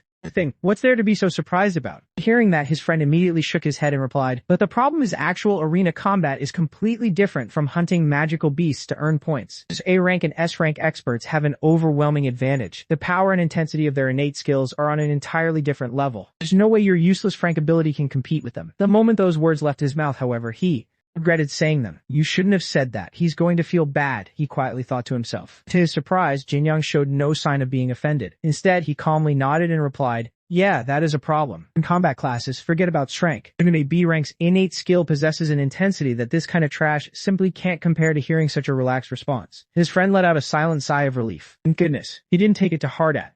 He thought, believing Jianyang had accepted the harsh reality without being hurt by it. At the same time, Jianyang glanced at his friend and smiled inwardly. This kid, he's still worrying about my feelings. His friend had no idea what Jianyang was truly capable of. "Buddy, the intensity of my skills is far beyond anything you can imagine. In his previous life, among all the skill orbs he had ever obtained, only S-rank skill orbs were capable of increasing the level of my skill. Unfortunately, strength skill orbs were unbelievably rare, and on top of that, he had spent much of his life imprisoned. Because of those circumstances, Modify had only managed to reach level 3. It was then explained that skill orbs are special items divided into 6 ranks from E rank all the way to Shrank. It can only be obtained by defeating magical beasts, making them incredibly rare and unbelievably expensive. The greatest value lies in their ability to upgrade a person's skills. Even so, Jiang knew just how extraordinary his own ability was. The level 3 Modify was already capable of modifying genuine treasures, something that ordinary pseudo-type equipment could never hope to compare with. The only problem was that obtaining skill orbs was far from easy. Only genuine top-tier boss-type magical beasts had a chance of dropping them. Thinking about this, Jianyang sighed to himself. "For now, I can only ask around in the black market, although I probably won't even be able to afford one." Just as he was lost in thought, a loud voice suddenly called out from behind him. "Hey, don't say such depressing things." Jianyang turned around in confusion. "Depressing things? Is he talking about me saying that God is unfair?" As he looked over, he saw the principal standing there with a smile on his face. The principal spoke in a firm yet encouraging tone. "Kid, even though you're only Frank, you're already sitting at the top of the points leaderboard. Your strength is obvious to everyone." Standing beside him, Jianyang's friend was completely stunned. The Chuny principal has never praised anyone like this before. Yan is the very first, he thought in disbelief. Yang, however, remained calm and replied, "But arena matches are different." After all, his friend nearly panicked after hearing that response. "Hey, that's the principal standing right in front of us. Hurry up and show a little more respect," he screamed inwardly. The principal simply smiled before asking, "So, are you planning to admit defeat?" Watching the exchange, the vice principal silently thought, "This kid actually has some self-awareness." Jianyang suddenly grinned before confidently declaring, "Admit my ass. The title of Non-Rank City's top scorer belongs to none other than me." The principal immediately burst into laughter. And I knew it. Without another word, he casually wrapped an arm around both Jianyang and his friend before saying, "You two, come with me. This time, our #1 middle school has prepared a special training program exclusively for the students who entered the top 100. Experts will personally provide you with practical combat training." A short while later, everyone gathered inside the #1 middle school indoor martial arts hall, standing before all the students. The principal announced, "Good. Each grade head will be responsible for the practical combat training of 3 students. The #1 middle school has a total of 10 students who made it into the top 100. These 9 will be assigned accordingly." Around the hall stood many outstanding students whose rankings were among the highest in the city. One of the instructors stepped forward and declared, "All right, leave these 9 to us. It concerns your future, so don't expect us to show any mercy. In actual combat, rigorous theory provides clear judgment and reasoning. This is extremely important." At that moment, one of the students raised his hand and Pick up. Report, I have a question. The principal nodded. Go ahead, the student immediately asked. Does Jiang not need practical combat training? Is he just relaxing over there by himself? Hearing the question, the principal smiled before answering. His practical combat instructor is different from yours. He will personally lead his training and provide him with practical combat guidance. The entire hall instantly fell silent. One of the teachers stared at the principal in complete disbelief before exclaiming, personally guided by you in practical combat, principal. He couldn't hide his shock. Principal Wang Li is one of the 12 guardian deities of Nanrang City, a grandmaster who has already reached the astonishing level 61. Ever since I started teaching at number 1 middle school, not a single student has ever received personal guidance from the principal. Everyone present understood just how unbelievable this privilege truly was. Meanwhile, Li Young's thoughts were completely different from everyone else's. One of Nan City's 12 guardian deities is going to personally guide me. Could it be that he wants to test the true extent of my abilities? I have a bad feeling this chunny old man definitely has some hidden intentions. For the first time in a while, Jin Young looked genuinely uneasy. A bead of sweat slowly rolled down his forehead as he silently stared at the smiling principal, unable to shake the feeling that something troublesome was about to. Just then, the teacher looked at the remaining students and called out, "Everyone, follow me. We're moving to the outdoor training grounds." Arnha, as the group began leaving the indoor stadium, one student suddenly stopped and shouted in frustration, "Mr. Kian, how is that fair? It's one thing for the principal to train that kid personally, but now he gets the entire indoor stadium to himself?" His voice echoed with obvious resentment. None of the other students dared to say anything, but it was clear that many of them shared the same thoughts. Watching the scene unfold, Jianyang's friend could only sigh to himself, "Damn it, this guy is just looking for trouble again, but he's not wrong. It's just Jiang Yan alone in there, while the 9 of us get kicked out." Before anyone else could respond, the female disciple calmly stepped forward and said, "If you manage to take first place on the leaderboard, this stadium will be all yours." The student froze on the spot, completely caught off guard by her reply, but she wasn't finished yet. Looking at him with complete confidence, she added, "Stop whining like a child, you painfully average guy." Those words landed like a direct blow. The student's face instantly turned red with anger, yet he couldn't come up with a single comeback. Meanwhile, Jianyang's friend couldn't help but grin as they walked away, laughing to himself, "Haha, painfully average. That's some serious emotional true damage right there, and a critical hit too." Even after that, the girl kept her eyes fixed on Jianyan. Deep down, she was already calculating her next move. Jianyan took first place in both academics and combat for 3 years straight. He might have awakened as an F rank, but his actual combat power is insane. I need to get on his good side. If he manages to get into one of the nation's top 3 prestige universities, having him marry into the Qing family wouldn't be a bad idea at all. A faint smile appeared on her face as she quietly turned around and walked away, clearly satisfied with her decision.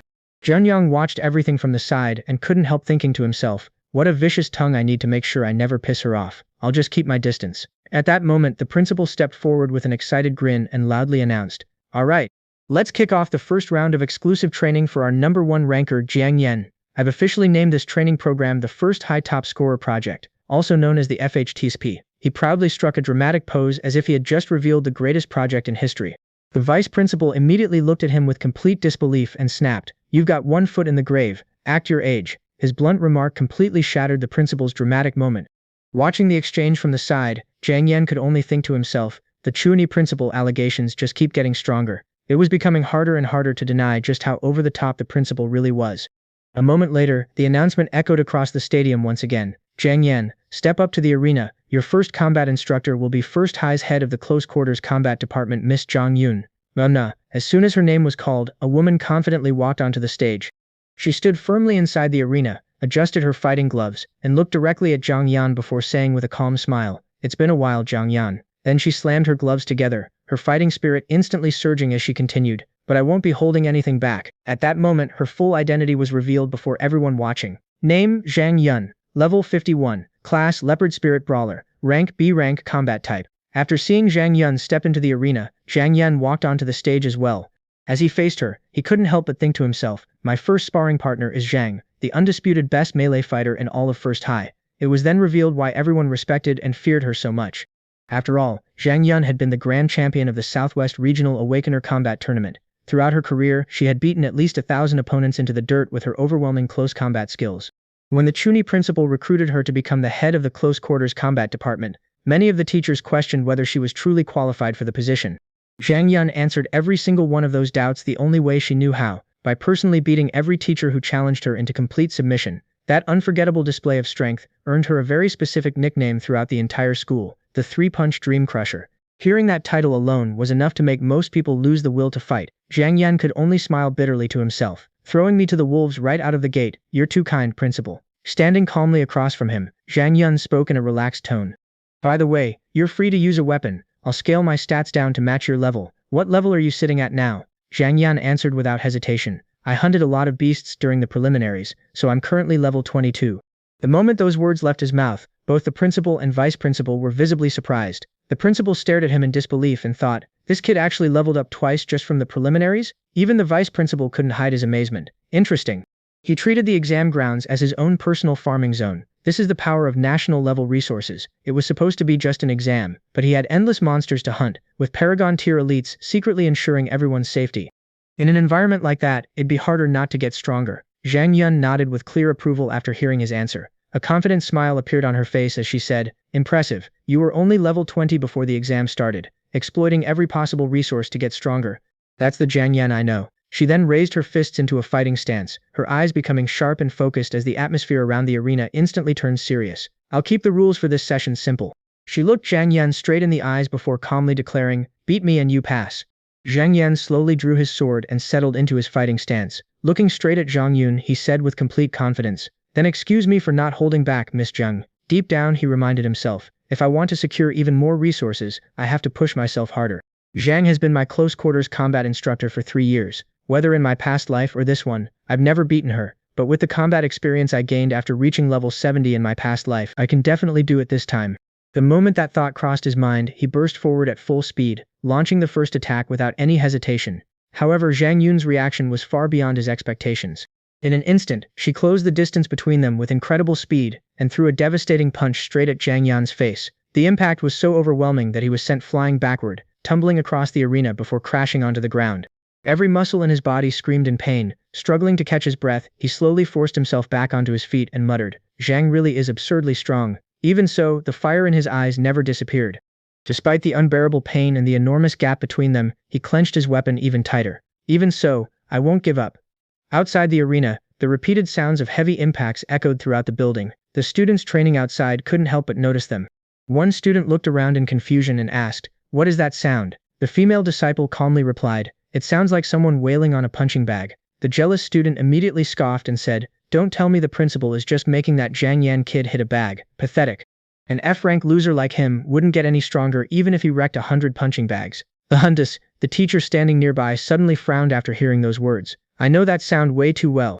My physical combat department is basically a subordinate branch to the actual Leave Combat department. I used to be a top contender for the Leave Combat grade head position, until I took a punch from that woman. When her fists hit a human body, realizing that all of the students had stopped training just to listen, he immediately shouted, quit eavesdropping and focus, back to your training. Even after everyone returned to practice, those frightening impacts continued echoing from the indoor stadium. Back inside the arena, the principal watched the brutal sparring match with wide eyes and quietly said, it's no wonder that kid took first place. The vice principal, equally stunned, stared at Zhang Yan and muttered, this brat, how is he still standing after all this?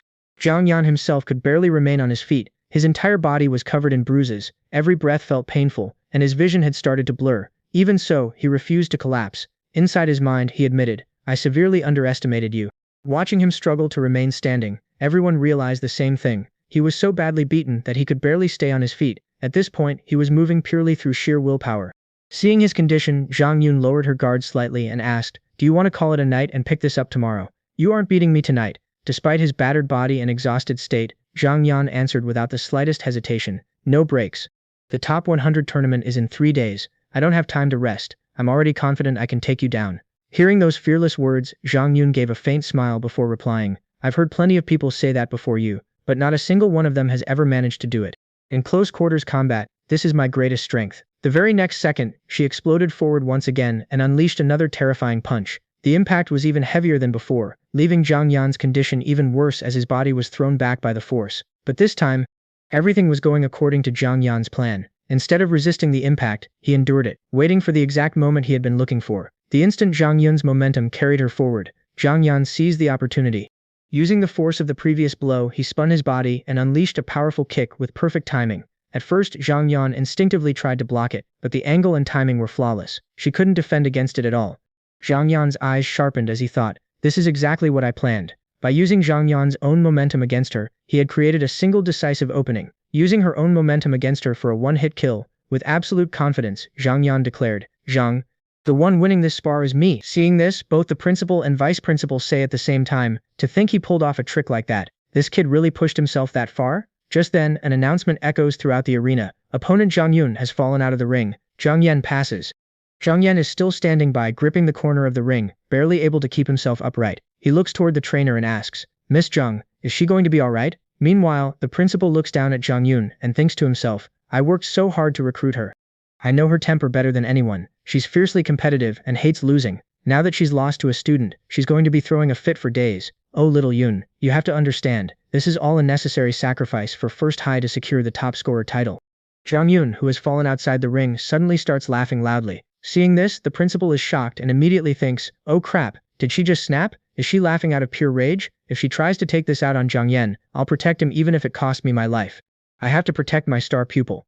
The principal, who had been speaking with an extremely serious expression, suddenly sees Zhang Yun raise her voice and say, you little brat, I can't believe you actually used my own momentum against me. That was brilliant.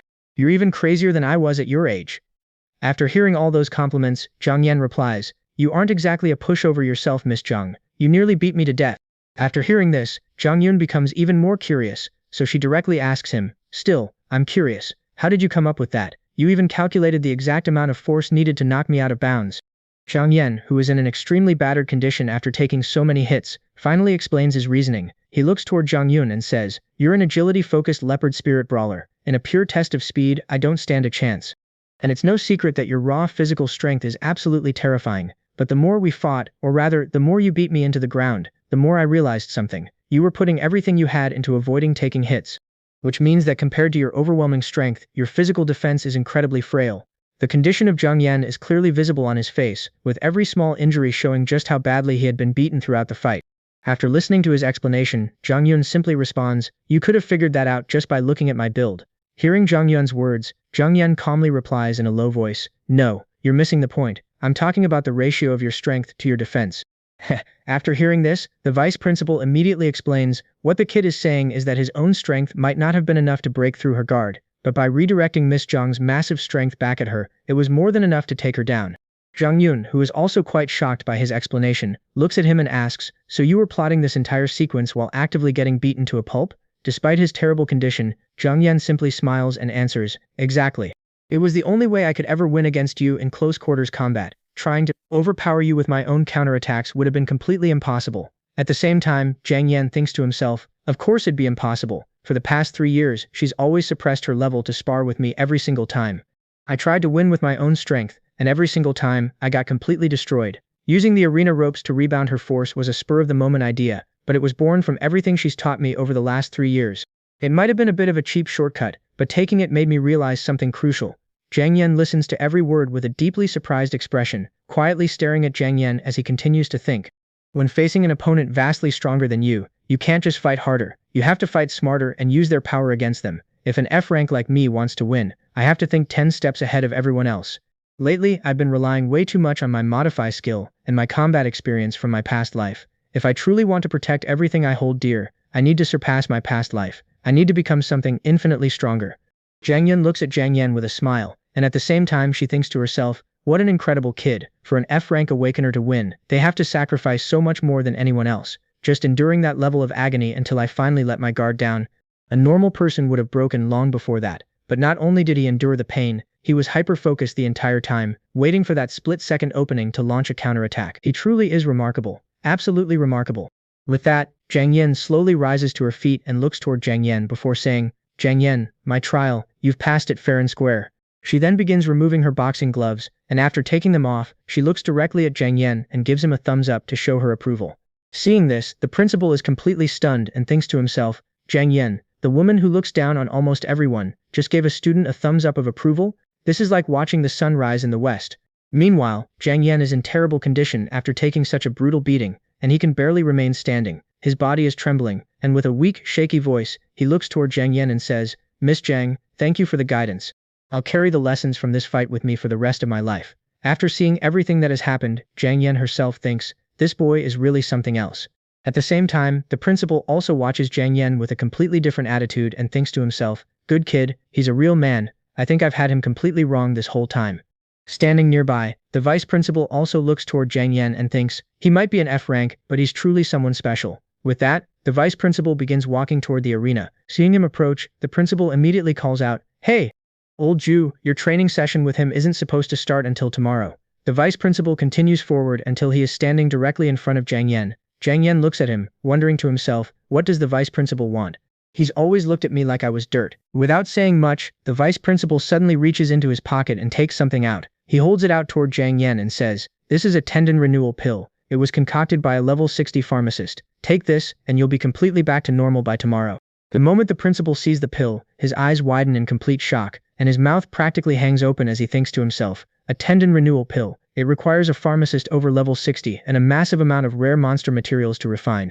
A single pill costs tens of thousands, and in all of Nanrong City, only the mighty Chamber of Commerce branch sells them. And even then, it's by reservation only. I can't believe old Jew actually gave him something like that. Jiang Yan looks at the valuable pill in surprise and asks, "Something this valuable? Are you sure you want to give this to me?" However, the vice principal simply places the pill directly into Jiang Yan's hand and immediately turns around to leave. Watching him walk away, Jiang Yan becomes even more suspicious and thinks to himself, what exactly is the vice principal scheming here? Hasn't he always despised me because of my trash tier class? The vice principal then stops, turns his head back toward Jiang Yan and says, "Go home and get some proper rest. Don't be late for tomorrow's training." Hearing this, Jiang Yan thinks to himself once again, turns out the teachers at First High really aren't that bad after all. Then, as the vice principal continues walking away, Jiang Yan calls out from behind him, "I promise I won't be late." The vice principal stops and looks back at him before saying, "Then you'd better mentally prepare yourself as First High's strongest mage. I absolutely refuse to go easy on you." Hearing those words, Jiang Yan looks toward him with determination, clenches his fist tightly, and replies, "That's exactly what I was hoping to hear, because to defeat you, I'll be bringing everything I've got." At 3:30 a.m. that night, we are shown Jin Yang's house. His younger sister comes to him and asks in shock, "Bro, what happened to you? Weren't you just taking the college exam? How did you get so beaten up?" Jin Yang looks at her and calmly tells her, "It's fine. Your brother completely crushed the exam preliminaries and took first place. The top 100 tournament starts in 3 days. This is just from some special training. You need to get some sleep. You have school tomorrow. Don't forget your own high school entrance exams are coming up soon. Just relax and wait for the news of your brother becoming Nanrong City's top scorer." As he says this, Jin Yang looks toward his sister with a smile. She simply responds, "Okay," but deep inside, she is still worried about him. She thinks to herself, "He says that, but I'm still so worried about him. I need to work even harder. My entrance exams are right around the corner. If my brother is aiming to be the top scorer, then I'll take first place in my exams and get accepted into First High. I absolutely cannot embarrass him." The scene then shifts to the next day at 8 a.m. at the First High Indoor Martial Arts Stadium. Jin Yang arrives at the stadium while thinking to himself, that pill Vice Principal Ju gave me is the real deal. In just a few hours, my injuries were pretty much fully healed. As he enters the stadium, he looks around and says, "Looks like everyone else had a late night too. Guess I'll start with some warm-ups." Jin Yang then begins doing push-ups, but even while exercising, his mind remains focused on the fight ahead. He thinks to himself, today's opponent is Vice Principal Ju, the so-called strongest mage of First High. I need to push my body to its absolute peak condition to fight him. Jin Yang continues doing push-ups without stopping, while behind him, the vice principal watches him closely and thinks to himself, old Lai is always praising this kid. I used to think he was just obsessed with his grades, but looking at him now, the kid actually deserves the praise. He didn't get home until 3 or 4 in the morning, and he's already back here training. That kind of drive is incredibly rare. I'll let him train a bit longer so he can absorb more of the pill's effects. After all, 3 or 4 hours isn't nearly enough time to fully digest a tendon renewal pill. Saying this, the vice principal starts moving forward and continues thinking, combining intense exercise with the residual medicine will actually strengthen his body even further. Meanwhile, Jin Yang keeps pushing himself to the limit. At that moment, he is counting his push-ups, 2998, 2999, and finally, 3000. As soon as he reaches 3000, Jin Yang immediately gets back on his feet and says, I can feel it. My body is in perfect condition. Just then, he notices Vice Principal Zhang Yun sitting nearby with the others. The principal looks at Jin Yang and calls out to him, come on over, have a bite to eat and get some energy back. Looking at them, Jin Yang thinks to himself, I didn't even notice them come in. They probably stayed perfectly quiet on purpose, so they wouldn't interrupt my workout. These teachers of mine are seriously too thoughtful. Jin Yang then goes over and sits with them, and all of them begin eating together. After a while, Jin Yang finishes his bowl of noodles, and just as he is done, the vice principal looks at him and says, if you've rested enough, it's time to begin. Jin Yang, having already finished his meal, immediately stands up and says, I was just thinking the same thing. With that, the two of them head outside, where they arrive at a completely different stage prepared specifically for their fight. Looking around the area, the vice principal explains, the arena for the top 100 tournament is going to look exactly like this stadium. No elevated ring, no cover, and no structures to bounce off of. As he says this, we see his eyes begin glowing with a mysterious purple light, and he continues explaining, "My class is the A-rank combat type Dark Cloud Mage. My skills specialize in sheer destructive power and massive area of effect." At the same time, a huge, wide-scale magical formation begins to appear behind him, making the atmosphere around them feel even more threatening. The vice principal then calmly says, "When fighting a mage, there's only ever one viable strategy." We are then shown his level, which is 51, and as he releases his terrifying energy and overwhelming power into the surroundings, he gives Jinyang just one simple instruction: use everything you have to close the distance. With that, the vice principal launches an attack at the protagonist using his lightning, sending powerful bolts toward Jianyang. Seeing the incoming attack, Jianyang immediately moves forward while thinking to himself, Vice Principal Ju is absolutely right. The only way to beat a mage is to get in close. Jianyang looks ahead with a worried expression and says, but the problem is, at that moment we are shown the scene in front of him, where Vice Principal Ju is terrifyingly prepared to attack, surrounded by powerful purple lightning. Seeing this, even Jianyang starts sweating, and he thinks to himself, his casting speed is way too fast, how the hell is anyone supposed to dodge this? And there is a reason he feels this way, because Vice Principal Ju has already launched a barrage of lightning attacks at him in an incredibly short amount of time. Jianyang struggles to block the attacks as the lightning keeps striking him, and he thinks to himself, it's paralyzing me. It hurts like hell, and he's even holding back just enough so he doesn't literally fry me alive. Meanwhile, we see Principal Jang Yun standing to the side, watching the battle carefully. Jang Yun then says, old lie, didn't old Ju say his class specializes in destructive power and massive AoE, but his lightning doesn't act like a traditional thunder mage's at all, does it? I thought traditional thunder mages were known for slow casting times and devastating single hits. They usually need a long chant to pull off a one-hit kill, but old Ju isn't chanting at all, and the power behind his strikes seems kind of weak. The principal immediately explains, that's true. The biggest difference between a dark cloud mage and a traditional thunder mage is that they don't chant, they draw power directly from the dark clouds, so the harder he physically strikes, the larger the lightning pillar becomes. Hearing this, Jang Yun asks, but mages don't train their physical bodies, doesn't that mean he can't unleash truly powerful lightning? The principal responds confidently, don't underestimate old Ju, his physical strength easily dwarfs any other mage I've ever seen. With that, we are shown Vice Principal Ju standing on the stage, with an extremely powerful and terrifying dark energy constantly radiating from around his body. The principal continues explaining, and the dark cloud floating behind his head is anything but ordinary. I had the pleasure of experiencing it myself back in the day. Jang Yun becomes curious and asks, oh, and what was your verdict? The principal looks toward Jianyang and says, look at the kid, he's probably completely numb from the electricity right now. My verdict is that if old Ju actually used that dark cloud behind him, even I'd be paralyzed. Jang Yun then thinks to herself, a mage with immense physical strength and stamina, can Jang Yun really defeat someone that powerful? This is strange. What is going on with this kid? He seems to be gradually adapting to my lightning. Meanwhile, in the middle of the match, Vice Principal Ju also starts wondering about Jianyang, and thinks, don't tell me this kid actually figured out the mechanics of my skills while getting electrocuted. Jianyang continues moving forward while enduring the lightning attacks, and he thinks to himself, Vice Principal Ju's casting speed is so fast I can't even dodge, but I've noticed a glaring issue, he's throwing out a ton of lightning, but none of the strikes hit that hard. This has nothing to do with him suppressing his level to match mine, it's likely his core skill mechanic. The faster he casts, the weaker the individual strikes become. If that's really how it works, then I have this in the bag. At that moment, Vice Principal Shu smiles again, and as his energy begins rising even further, he says, since you're so damn clever, kid, I'll let you see the full mechanics of my skills. Pay close attention, kid, watch this. Jianyang continues moving forward, but when he sees the terrifying energy gathering around Vice Principal Shu, even he becomes slightly surprised. He thinks to himself, here it comes, this is a fully charged strike. If I'm right about this. The next moment, a tremendously powerful strike is launched directly at Jianyang. Instead of dodging, Jianyang blocks the attack head-on with his sword. Afterward, he is shown sitting in one place, recovering from the impact, and he thinks to himself, now that's some serious power. Seeing this, Vice Principal Shu becomes slightly troubled and says, kid, didn't I tell you to look out, and why didn't you dodge? Jianyang immediately answers, because this strike was meant to show me the true mechanics of your skills. If I had dodged it, I'd just be taking a shortcut. You were deliberately going easy on me, but if I want to be the top scorer, how could I accept a handicap with a clear conscience? Taking that hit head-on is the only way to truly forge my strength. Vice Principal Shu smiles as he looks at Jianyang and thinks to himself, this brilliant little brat, he saw right through my intentions. Just then, Jianyang's eyes suddenly begin glowing with a bright blue light. He raises his sword and points it directly toward Vice Principal Shu before confidently saying, thank you, sir. You've shown me the true secret to fighting a mage. Now, it's my turn to show you what I've learned.